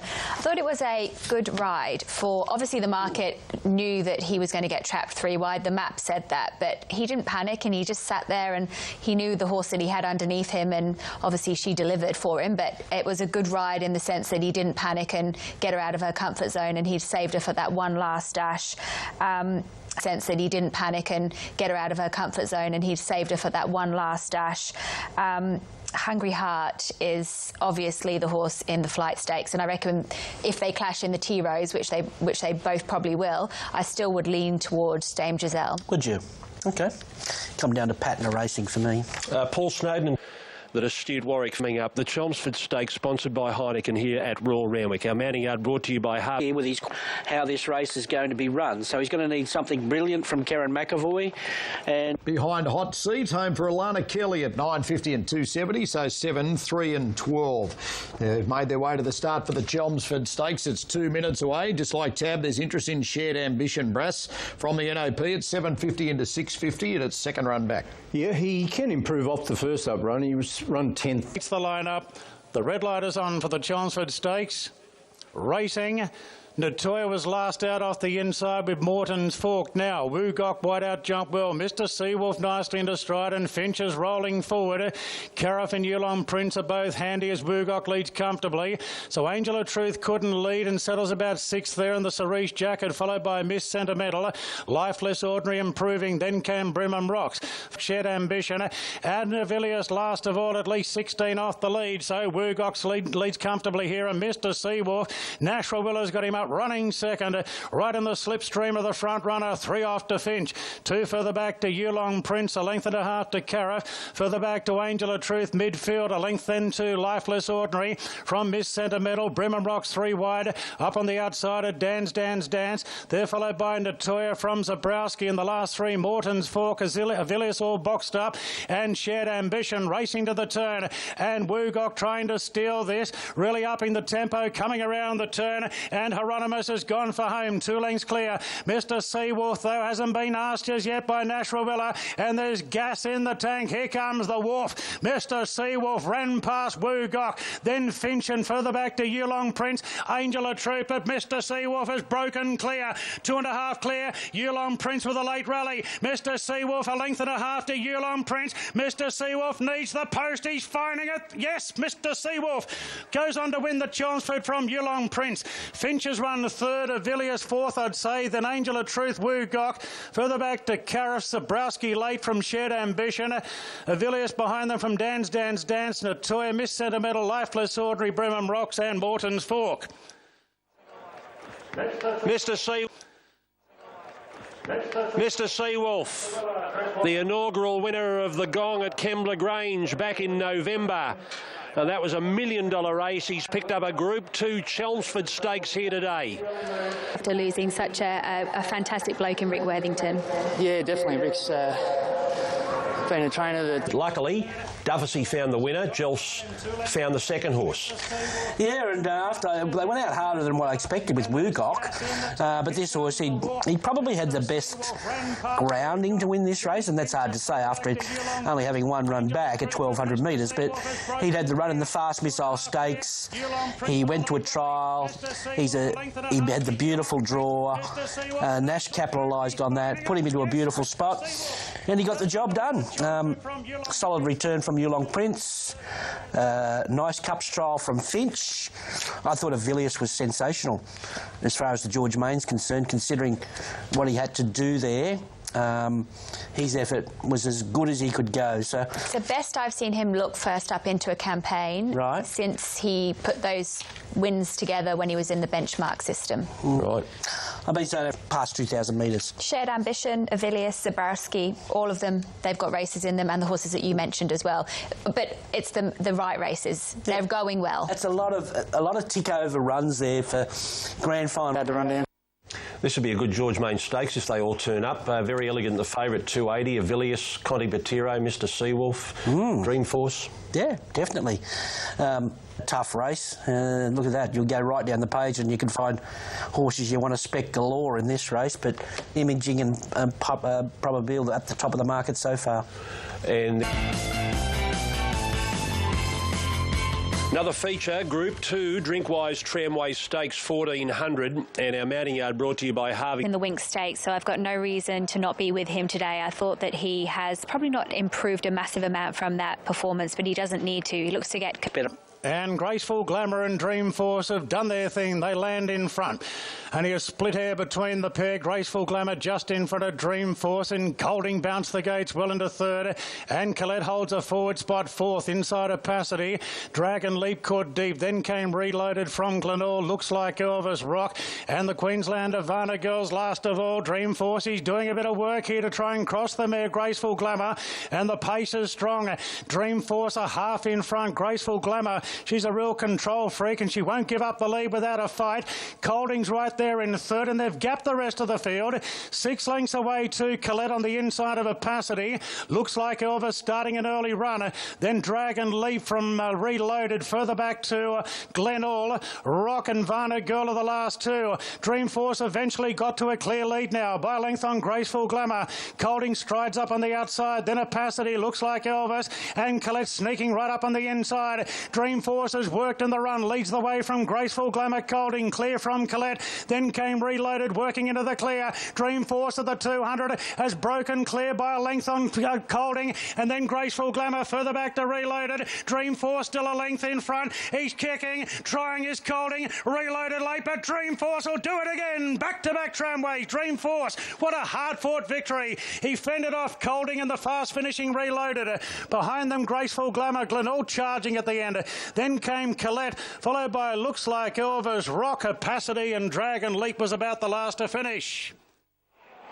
You've just got to love Dreamforce. He's won over $2 million in prize money, already a Group 1 winner, but he does it tough from the front. Trio.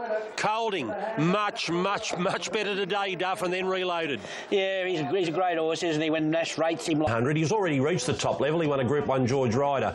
He produces again. What a marvellous horse. And to think that, he had that really tough run first up, so the jury was out a little to say how he would bounce out of that, but he bounced out of it beautifully. He knows him so well, Nash. He paced him, pressed the button at the right time.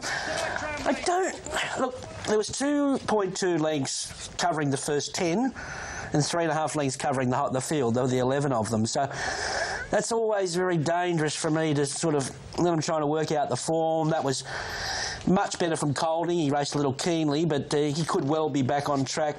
I reckon Reloaded was a little unlucky.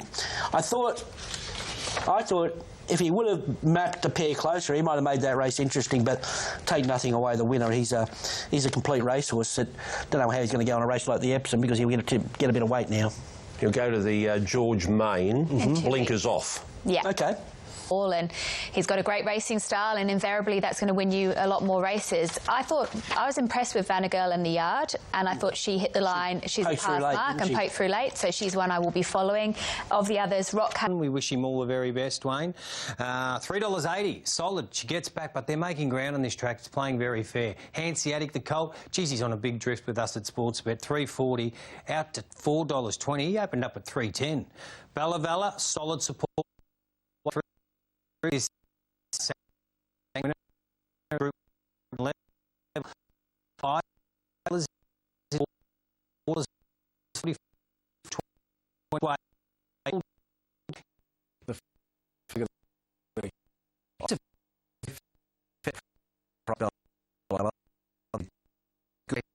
and they're racing.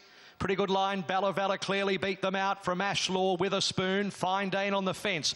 They were followed by Brooklyn Hustle, who drives through to 5th early and only 3 off the lead, if that. Then Rulership Dispatch, Hanseatic second last, bonds away at the end. Ashlaw now taken on by Witherspoon, who sped up at the 650 and took the front. Bella Vella off their heels third.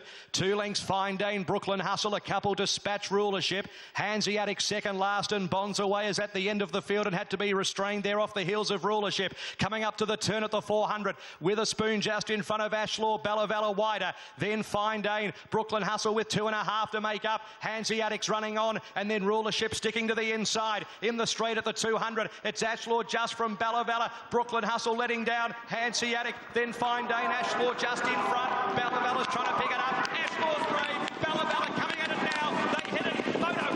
Bella Vella or Ashlaw. Then it's Brooklyn Hustle in a photo for third. Fine Dane, Hanseatic not beaten far. Then Rulership behind them, Dispatch, Witherspoon, and Bonds Away never came on. Oh, what a speed machine she is. Bella Vella will get this. I think Bella Vella will just worry Ashlaw out of it. We wait to see the photo, but it'll be Bella Vella. Jamie Carr gets a double. Coming over the top, Daniel Stackhouse thought he was home on Ashlaw, Brooklyn Hustle, and Hanseatic stylishly, but Bella Vella, the Group 1 winning mare, returns in style at a 955 type horse and might have the speed to perhaps graduate to more open company on a Saturday. Since then, won a Sangster at a serious price. Now comes back, wins a McEwen. Like, we've got to start thinking about Bella Vella in maybe not quite that top echelon of Nature Strip Gytrash, but a very, very capable sprinter. Yeah, well, what I'm sure Mike likes about her as well, she can take a position in a race. She can lead, she can take the set, but she'll settle prominent. Look, it was a really nice ride. What do we make, though, Mike, of Brooklyn Hustle and Hanseatic? I thought Brooklyn Hustle, they tried to ride her a touch further forward yesterday, and that may have dulled her sprint late. Hanseatic, the jury's out a little bit with Hanseatic from my perspective. I mean, you look at these horses, they'll be heading to... He controls it. He'll be the one they have to run down here. $4.80. $6 firm, Streets of Avalon. He's placed at the mile. He's on the back up. $8.50 into 6. 12th career start. So, look, Paul Bush has done a great job with this.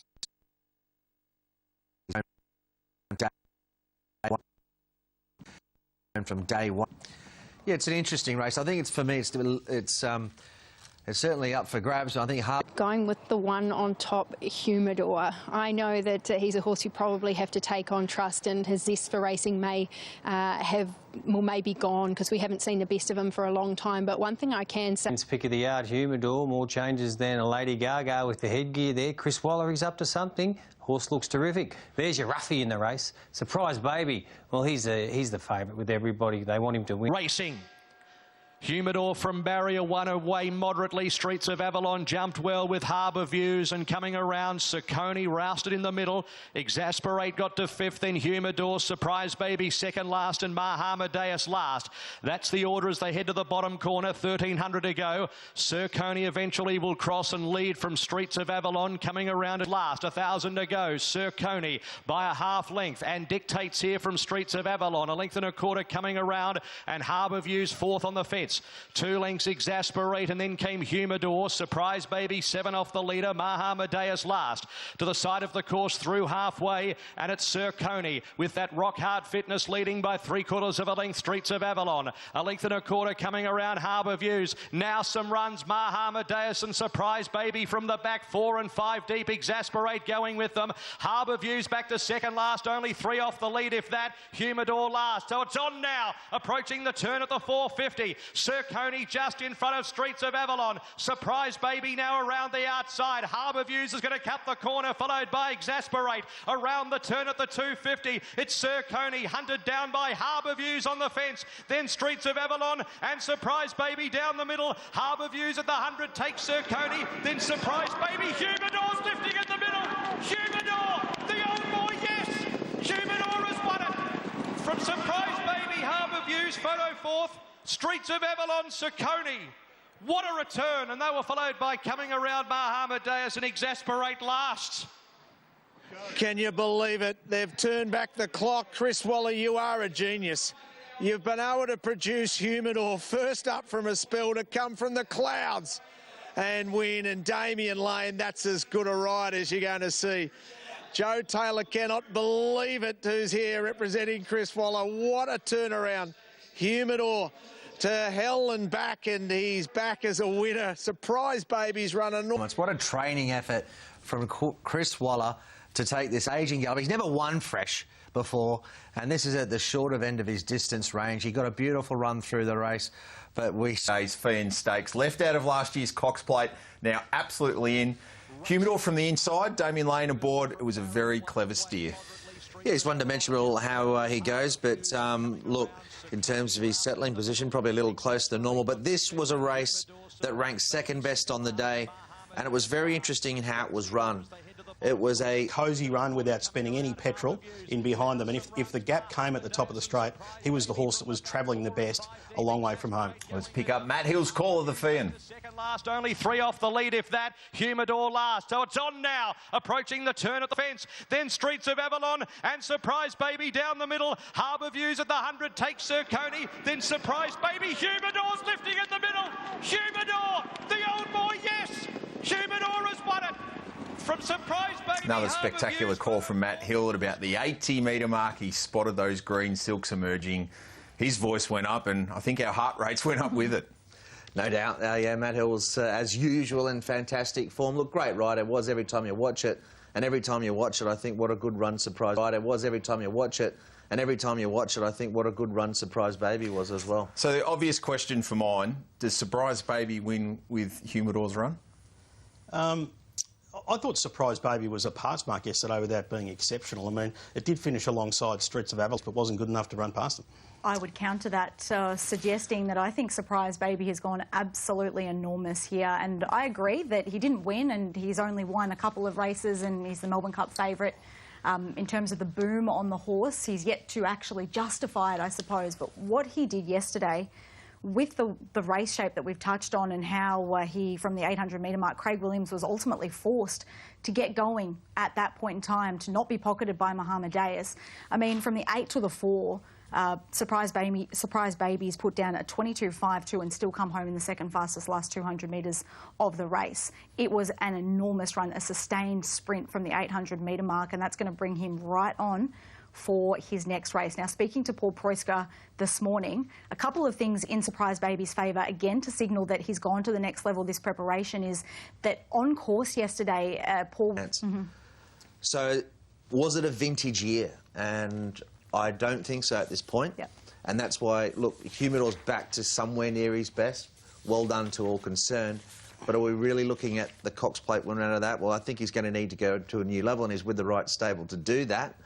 But and that's why, look, Humidor's back to somewhere near that. But I would be a little bit concerned at first glance and just looking at what I've seen in the figures. Something dramatic. From the NOP, Masked Crusader is $2.05 into $1.95. Just goes back to $2.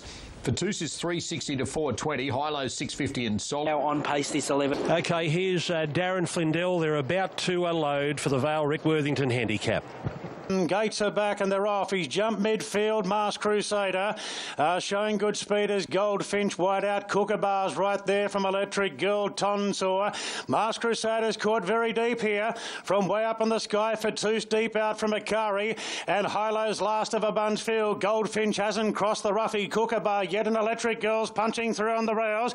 Then came Tonsor. Masked Crusader. They'll make him earn the win. He's caught deep. Then came way up in the sky. Further back Akari for Fatous and Hilo's last. Electric Girl's gone through on the inside to just shade Kookaburra coming around the turn. Goldfinch is 3 out. 2 further back to way up in the sky. Tonsor, Masked Crusader the deepest. Then came Akari. Hilo will need some luck and Fatous is still last. It's Kookaburra and Electric Girl. At the 250, the roughie Kookaburra takes the lead. Then Akari, Masked Crusaders battling. Hilo getting a run between them and Fatous wide out. Here's the race on now. Masked Crusader lefting. Hilo, Fatous wide out. Hilo the insider. Fatous. In a big finish, Fatous just nailed Hilo and Masked Crusader third. Then Kookaburra from Electric Girl. Akari further. No, they're wide apart, but she'll have a margin just. And there it is. 1, 7 and 5. Oh, what a ripper mare she is. What is she, 6 from 9 now? She's just a winner, a born winner. And Rachel... Didn't happen for him. This was a... The map looked ugly at the start. Like I said before the race, the map's 1 out of 10, and it worked out 0 out of 10, to tell you the truth. The horse himself formed 9 out of 10. But I say this is the ride of the day. Even though it doesn't look the ride of the day, this mare has set up being an on-pace mare, and she just got such an affinity with her Rachel on metres. Very forgivable, Masked Crusader. Can he recover from that? That's the question. 4 deep, no cover the whole way. That's twice. Actually, they didn't press the buttoning soon enough first up, so that's twice he's had excuses. Where does he sit? I don't know. First feature of the day coming up. This is race 5, the Drinkwise Dulcify Quality over 1,500 metres at listed level. This mounting out from Overlord, but he still missed the start, Overlord. And Yardstick began brilliantly wide out together with Global Quest, who's straight into the bridle. Jet Propulsion surging. Quest in 4th, a length and a half to Overlord. Is up running midfield now in front of Bazooka. A good gap back in the field of the favourite Moonga on the inside of Black Duke. And 2 lengths away to Aim, who'd be about 9 off the front runner. So it's Yardstick in front for National Wheeler, out by 2 lengths. Jet Propulsion doing the chasing on the outside of Easy Campeasy. 2 after Global Quest, 2 for the back 2 Bazooka. Then came Overlord from Black Duke. Moonga still back second last and looking for the gaps. And Aim is last of all. Yardstick held together, turning the corner from Jet Propulsion. Global Quest, Easy Campeasy. Bazooka ran in a little bit. Further back to Overlord. Now Moonga being ridden for luck, looking for the gaps. Global Quest, Jet Propulsion. They moved up to join Yardstick. Now Moonga is working into the clear and Bazooka down the outside. Easy Campeasy the fence. Moonga hitting top gear, and Moonga will score. Draws away to beat Global Quest. Bob of the Head's third. Jet Propulsion or Easy Campeasy. Then came Yardstick from Bazooka. Overlord beaten a fair margin at the end from Black Duke and Aim. What have we got here? Moonga, James McDonald, Chris Waller, 251.30. You heard the comments of Rose contender, but he could be everything else.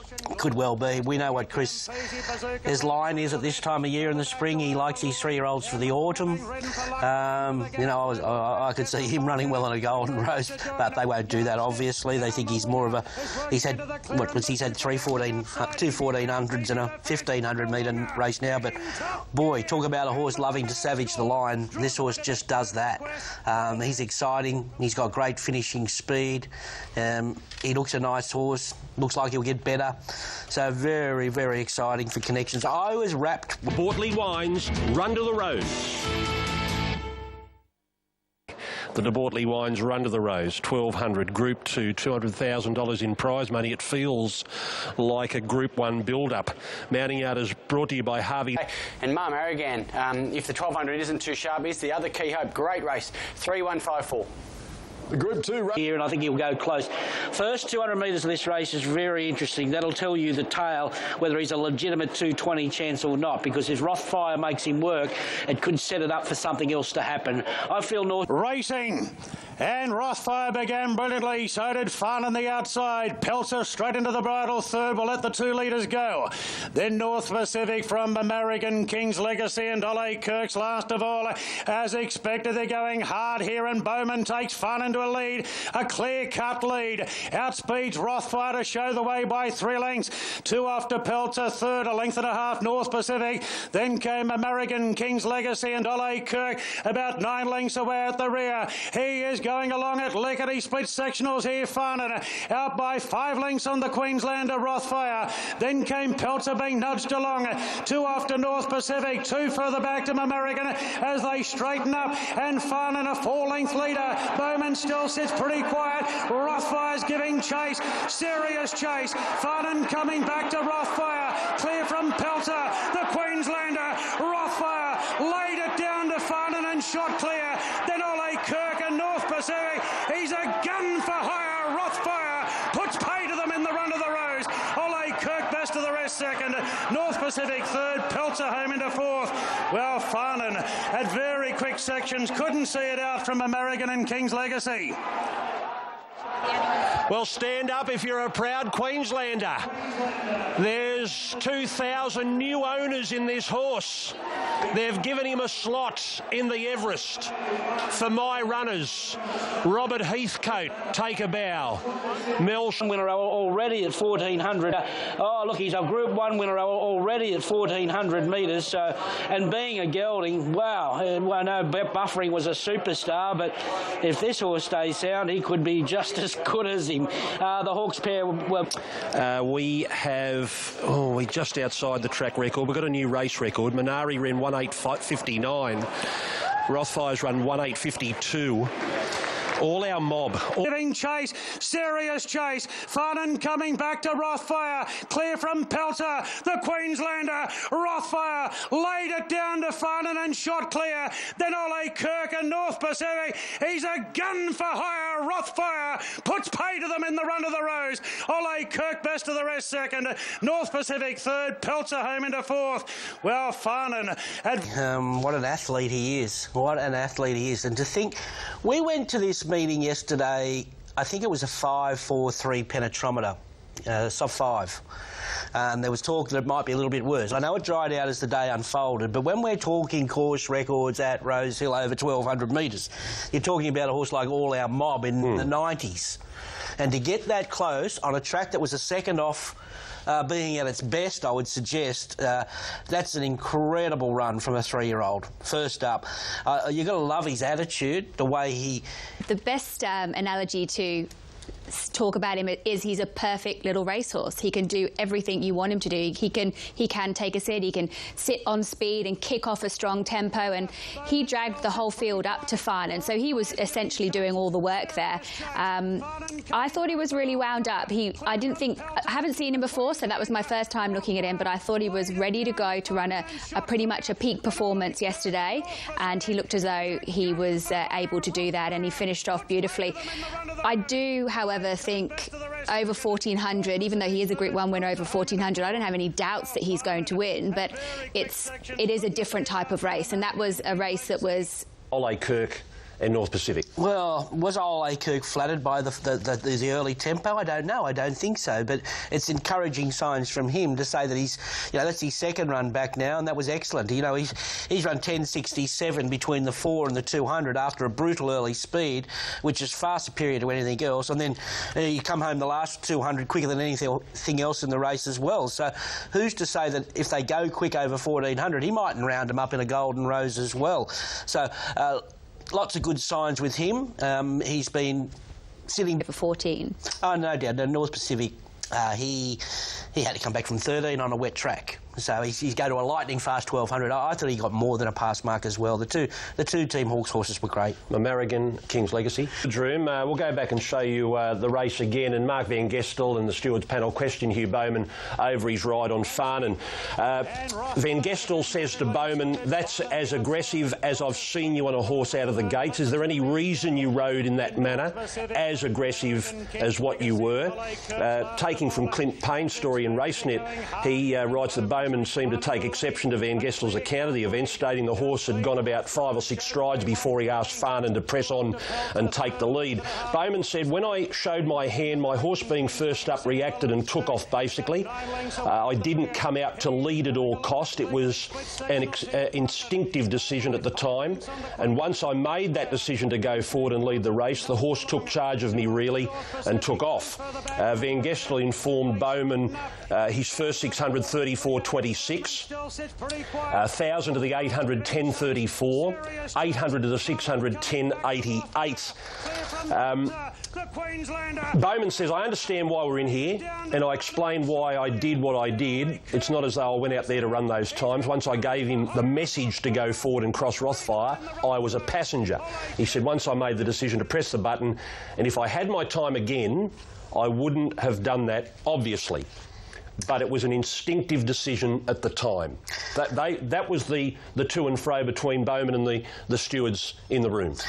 Well, I think Bowman's right when he said, "I didn't come out of the barriers to instinctively do that." You look at sectional times from the 1,000 to the 8, sitting outside the lead. But the damage was done between the 800 and the 400. That's where he was gutted. The 800 and the 600, yeah. 10.88. 10.88. Yeah. So, and then the next furlong. Look, the damage was done there. Did he go out too hard? Yes. Was it an ill-judged ride? Probably. Some people are going crazy saying he would have won. Well, that's delusional. That's delusional.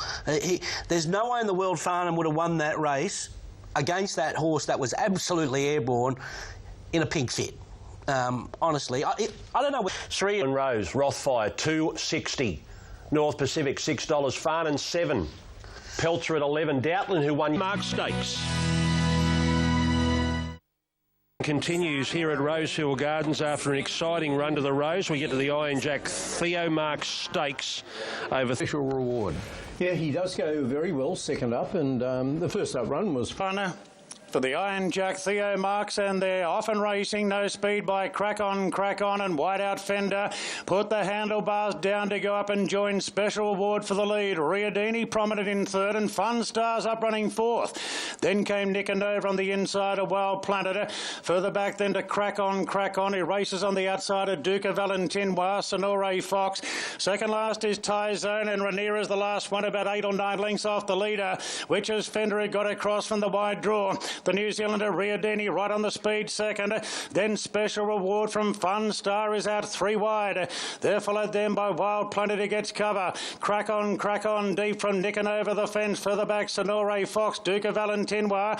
Rhaenyra starts to improve, coming up to the turn, and Tyzone is still back last. Fender held together from Riadini, and Fun Star without cover today in third. Special Award locked up on the fence. Wild Planet locked up. Then Crack on at the 300. It's Fender in front from Fun Star. Then came Riadini. Wild Planet works into the clear. Special Award needs to left. Then came Rhaenyra and Sonore Fox running on.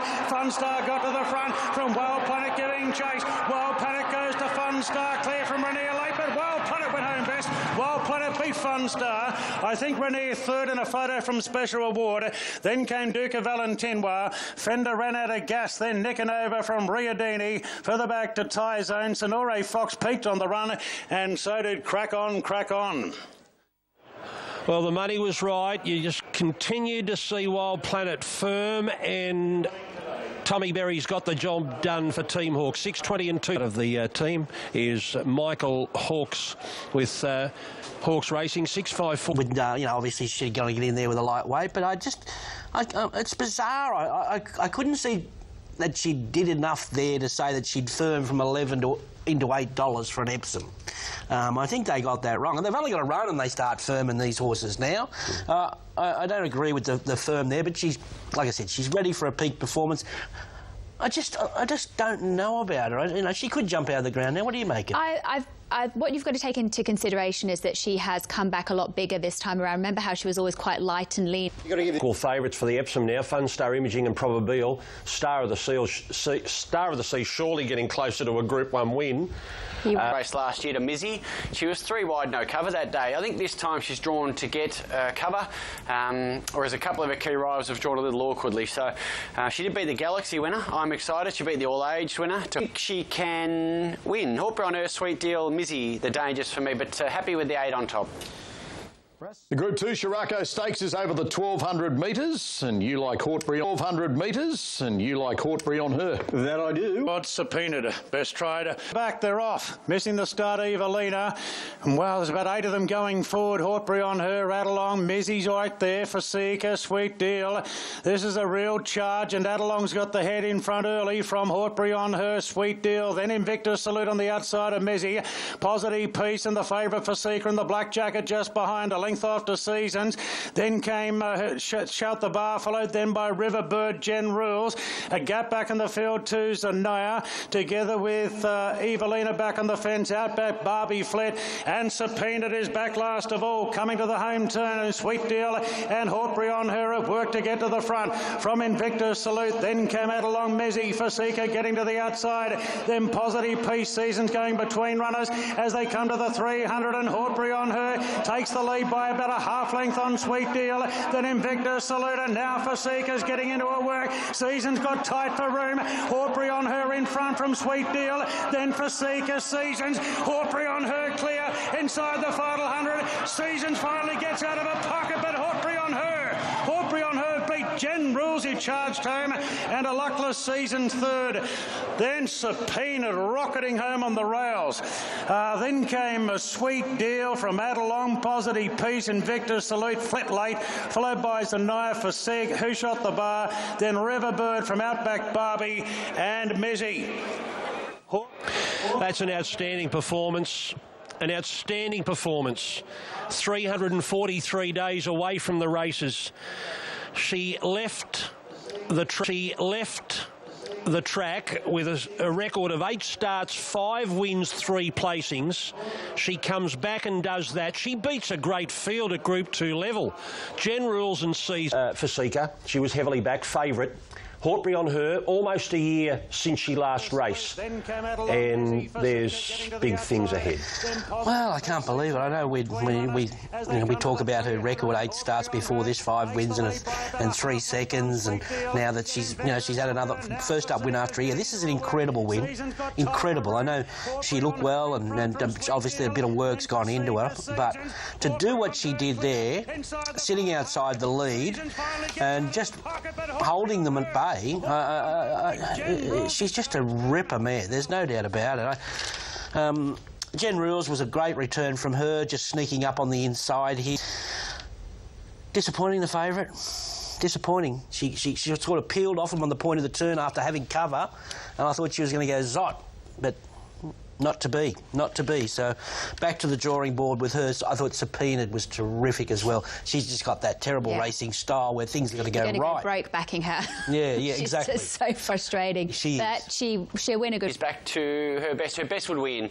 Saviciano is the one that's match fit, proven second up, maps well. So I can see logically why she's going to be hard to beat. I think one of the two probably win at the weights. My Gold Bracelet, you can make a case. Bracelet, I should say, and pretty brazen. If you're looking for a roughie outside of the top 3, $26 into $19 is the best backed roughie. Marking time, racing. Beautiful line as well. Spanish Reef going back to the end with Fidelia. Lady Loft jump well with Savitiano, and South Bank right behind those. She Shall Fly fourth, the inside from My Gold Bracelet, shrouded in mist, and then Street Icon, Bonvicini, Pretty Brazen.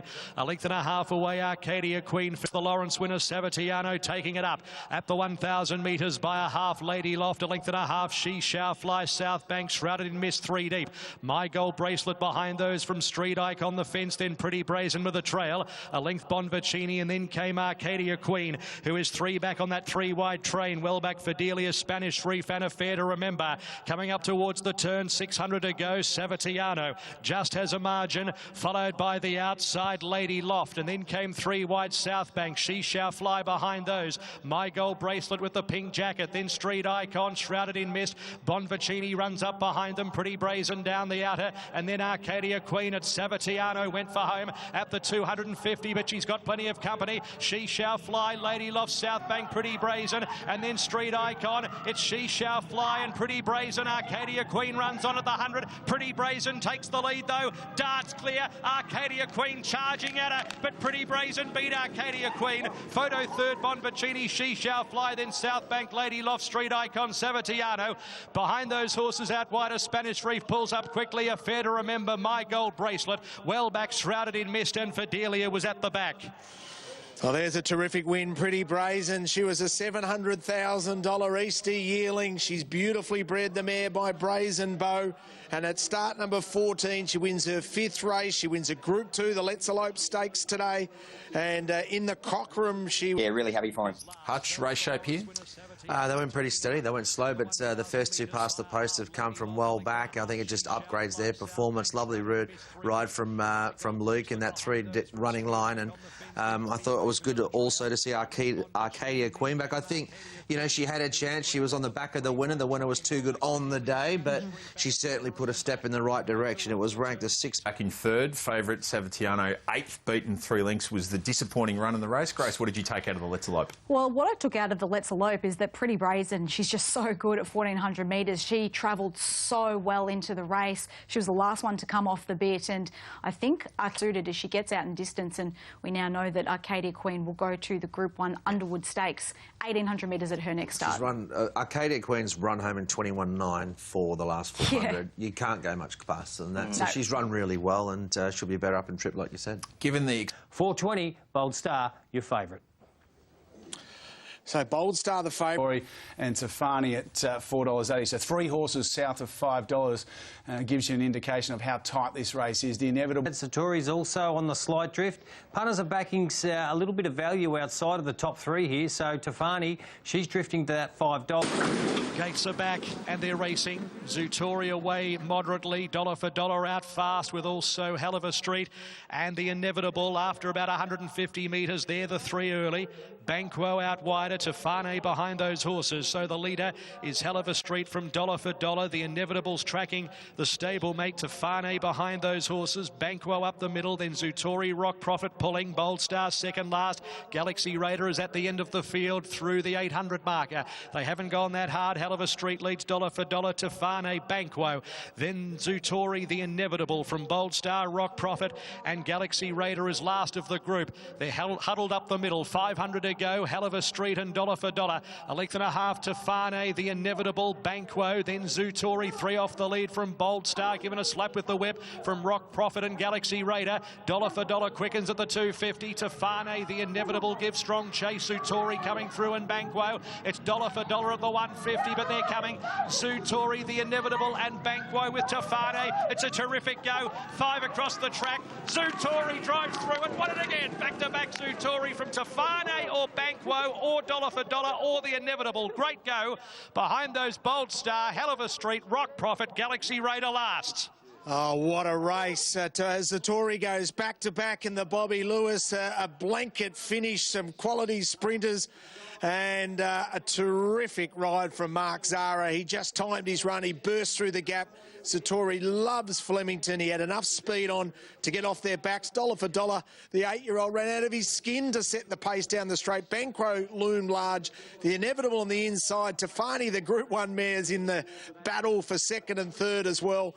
What a race that was, but... He smothered up, burst through late, and he had a clear margin. I'm not sure what's run second, third, fourth and fifth, to be honest with you. He's probably might just look after himself now, and he's not great at work, you know, as he was, and also I think in this race, and a similar profile to Bonhoeffer when it went back-to-back in 2007, 2008. 53 kilos last year, up 3 kilos this year, and Mark Zara This was the first of a feature double. Blanket finish, is that a concern going forward from a form point of view? It is, and it's hard to read because it's another sprint race here that they just absolutely cruel. I mean, it's amazing. What's wrong with going a little bit quicker in some of these races? They're 4 lengths outside of the entire meeting, and there's 5 horses within half a length. So the bunch finish is certainly reflective of the fact that they've all just sprinted together, Hutch.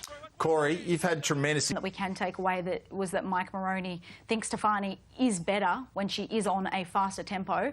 She's not suited to a sit and sprint with a big weight. And another one that's interesting, dollar for dollar. Surprisingly, there's nothing particularly out of that race that's going to, we think, throw itself forward to be in contention. But what we will see here... Danehill for the 3-year-olds, prepped up because we're heading down the straight. This is the Danehill for the 3-year-olds. Prague is your favourite and very popular with Sportsbet off 3 hot trials in blinkers, and he's ready to rock and roll this colt. And Mar and Eustace are absolutely... So on the lead late, $11.950 and $9. There's a really good sniff around for On the Lead and also Anavisto. But Doubtland is our worst way on the books. Prague holding as favourite. Ready, and they're racing. Now away only Fairly was ranting. Personal jumped well with also Hard Landing. They're initially splitting. Tidius out wide is showing speed with Wisdom of Water. They're in 3 groups early, but now they're going to huddle up the middle. Wisdom of Water led over on the far side. Hard Landing extra time, tracked by Personal. They were followed by Prague, who's only a couple off the lead coming down the middle of the track. And behind those horses, Anavisto. Tidius out deeper, then On the Lead, and Doubtland and Ranting is last. So they reach the 700 metres where it's Hard Landing extra time together by a length. Wisdom of Water. Further back in the field, Personal, Amish Boy. Then came Anavisto, Prague racing together. Tidius out deeper, then Doubtland On the Lead and Ranting. Onto the course proper at the 400 metres. It's extra time and also Hard Landing. Amish Boy over on the far side. Prague is letting loose. Tidius and Ranting is running on out wide. Amish Boy at the clock tower with Prague and then Ranting the outside. Amish Boy, Prague, Ranting, and Doubtland's coming through as well. 4 across the track again. Doubtland drives through in the middle, takes the lead, and it's Doubtland winning from Amish Boy. Ranting and Prague in a photo, then Personal. Next extra time On the Lead, Anavisto. Back in the field, Hard Landing got tired. Tidius well back, and last Wisdom of Water knocked up. There's a massive win to Doubtland when they cost $1.1 million as a yearling. There's so much pressure on the stable to produce a colt. And they're in the right hands because the Hawks team have done it for year after year and they produce. We scratched our heads and wonder why. The amount of times a horse comes out and beats what you think. Yeah. Let's head out to Richo with Colt Doubtland, second up following a 5th in the San Domenico, gives Willie Pike his first Flemington win. As I said yesterday, I thought it was the authority with the victory was probably better than the actual margin, Nigel. Once again, they actually went a bit quicker the first section, pretty still steady, and then... 5th in the McNeil at the start prior, and good performances first up from the Mar Eustace pair of Prague and also Amish Boy into second. So on Doubtland, for me, you had to forgive the San Domenico performance first up based on what we'd seen it do back in its 2 victories, particularly the kindergarten win back in the autumn. But is this now a suggestion that there is a sizable gulf between the Sydney 3-year-old sprinting form and what we've got here? I think it's pretty easy to draw that conclusion. I mean, he was beaten 7.5 lengths behind. He's come out yesterday against a modest bunch of 3-year-olds, and he was decisive on the line. So I think it's fair to say that at the moment the Sydney 3-year-olds are a superior crop to the best Melbourne 3-year-olds. He was never gone, but you know what? He's back and he's up and about, and he's an expensive colt with a hell of a pedigree because he's got 2 golden slippers, Richo, in his pedigree. So he's the real deal, this bloke. Oh, yeah, says Hawksy. That was rather emphatic. Love hearing that from Wayne. Of course, the stable know what it... Support, perfect jewel, solid, master of wine has his supporters. Good on you, Simo. Let's have a look now at the Biss Impact. Is your favourite, pretty firm at that $4 mark after being spec'd sort of pre-9 a.m. this morning. Russian Camelot on a slight drift, but certainly not an alarming one. 6 into 550 per grabs, and 12 Group 1 winners are in the field of 16 with no scratchings, and we start with the daddy of them all in the Melbourne. Like you said, Richo, and a bit of market support for him. He's got a brilliant turn of foot, and the best is yet to come. We'll wait and see where the ceiling. Biss Impact, I just think this looks his race. Perfect Jewel, I'm really really worried about... Turned in better order than I even imagined that he would, but bear in mind I haven't seen him for 12 months. He had a preparation under his belt. Well, I tell you what, the pros, the big syndicates have got involved with him late. This is an unbelievable market. Now, high turnover for Fierce Impact and $20,000 win bet coming through. He's $4 annual favourite. Russian Camelot, he got out to $5. The pros have got involved late. $4.20 into $4. Master of Wine, well, he's the very safe. And Master of Wine, well, he's the worst way in the books. It is on in the Makybe Diva. I've lent to Master of Wine as a reference. I have to forgive that first run. He was wide in a fast run race. And he 9, 4, 13, 11 overall in the Group 1 for me. Braskett, your thoughts on Russian Camelot? And the field is set for the Group 1 Makybe Diva. Right, clear! Ready, and away they go. And Russian Camelot was away in the back half, but cleanly out. Lavendi jumped well, with also Perfect Jewel, Fierce Impact, Harlem, and our deep also pushing forward is Dalasan. They complete the first 200 metres. Harlem led Dalasan, then came around the outside, Fierce Impact to third, Perfect Jewel and Lavendi behind those horses from Quick Thinker. Oh, Gatting has broken down there by the looks of it. Gatting has gone amiss and has gone back through the field. So plenty of drama here. Russian Camelot is midfield in the early stages. Also in that group of horses is Master of Wine, a length and a half, Soci Bon, Vow and Declare, Warning. Then Galo Shop and Princess Jenny is back through the field. Also Kings Will Dream and Miami Bound. Harlem the leader as they reach the 850 from Dalasan. They haven't gone that hard.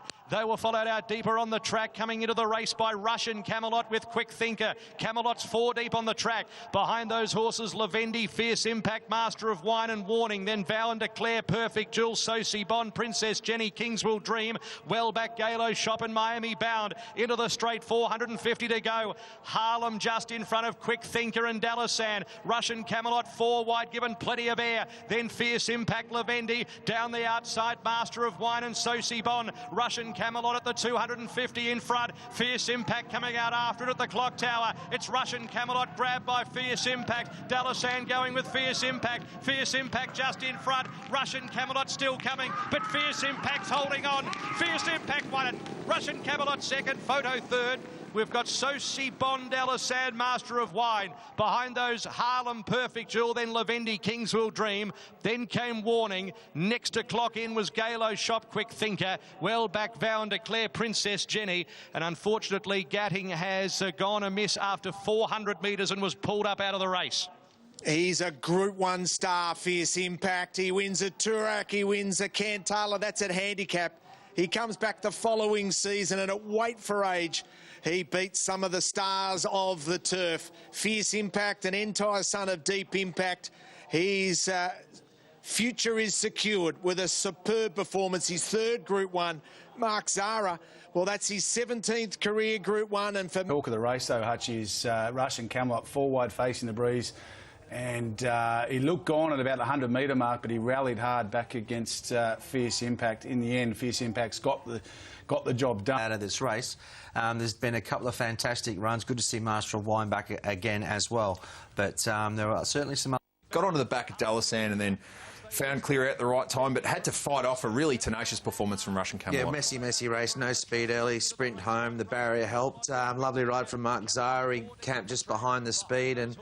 You know, they were pretty bunched up. It was ranked number 1 from daily sectionals, obviously with that strong final 800. But, look, it was a deserved win to a proven Group 1 performer, and obviously we've... Outside the winner, but let's focus on a genuine star of Australian racing. This horse has now won, as I said, 3 Group 1s, took out the Turak and Cantala double back in the spring, now a $3 million earner, and as a 7-year-old Entire, is headed for a pretty prominent stud career, I would have thought, from here. Yeah, I mean, I think he got a better price because of a lot of hype around Russian Camelot, to be honest. He was the proven horse, Mike. Fierce Impact was probably the best back horse from the opening markets. It was $5.50 on Thursday and it went around about a $4.20 chance. So he wasn't missed, and I think the speed maps, I think many people expected Russian Camelot to be sitting 4 wide, no cover the entire trip. But given that there was no tempo on, Damien was obviously happy to let the horse stride. And I just thought, even his last 50 metres, he just kept on finding the line, Russian Camelot. So without taking anything away from Fierce Impact, I think the barriers certainly made the difference. An exceptional ride by Mark Zara. And Grace Weir. The back in the field. Soci Bon, what a remarkable horse it is. I think a fourth Group 1 placing at its 21st attempt. So once again, bobs up and grabs third in a really strong Group 1 mile. Master of Wine really improved second up, coming off a disappointing run fresh in the Winks. Looks again back on track, perhaps for its Cup campaign. What did you take out of the race, Grace? Oh, there's plenty to take out of the race, isn't it? Just on Sosi Bon, we mentioned the race horse. He always seems to run really well. It'd be fantastic if they could get a Group 1 victory with Sosi Bon. You know, even the performances of both Warning and Vow and Declare, first up, they're both on Melbourne Cup campaigns. They were admirable, I thought, considering that it was a slow early tempo when they were hitting the line quite run. I thought Harlem buried away on the fence too, not beaten far, was an exceptional run. When he gets to 2,000 metres, his preferred trip at Flemington on good ground, I think it'll be very hard to beat. Yeah. Just with Russian Camelot, I mean, I know we've already talked about him, but I'm not ready to move on yet. It was his 6th career start, and to sit 4 deep on speed. Danny O'Brien, obviously in hindsight, when you look at it, you think, gee, that's a taxing run. But given the slow tempo and the fact that Russian Camelot was just travelling within himself, he was racing genuinely. Danny was more than happy for Damien Oliver to have travelled deep in the run. And in the Coddle to die on his run, wasn't he, Russian Camelot, Absolutely. given the work that he'd done, but he just kept on finding the line. My slight question mark with Russian Camelot is that he's still a bit of a risk at the barriers, and the longer that he stays in the stalls, the more likely he is to do something. So let's hope that... No doubt about it. It was a farcically run race. Farcically run race. They walked here. He's a real prospect, isn't he, Russian Camelot? Yeah. He is a... That was amazing for him. I mean, 3 wide the trip. I'm not worried about that, considering how slow they were. I would have been more critical if he sat back in the field. I'm not worried, but it still was a great run, considering his profile. I thought, yeah, exactly. But he's much better over further. He's going to be hard to beat in whatever he races in throughout the spring down there. Master of Wine was good there yesterday as well. So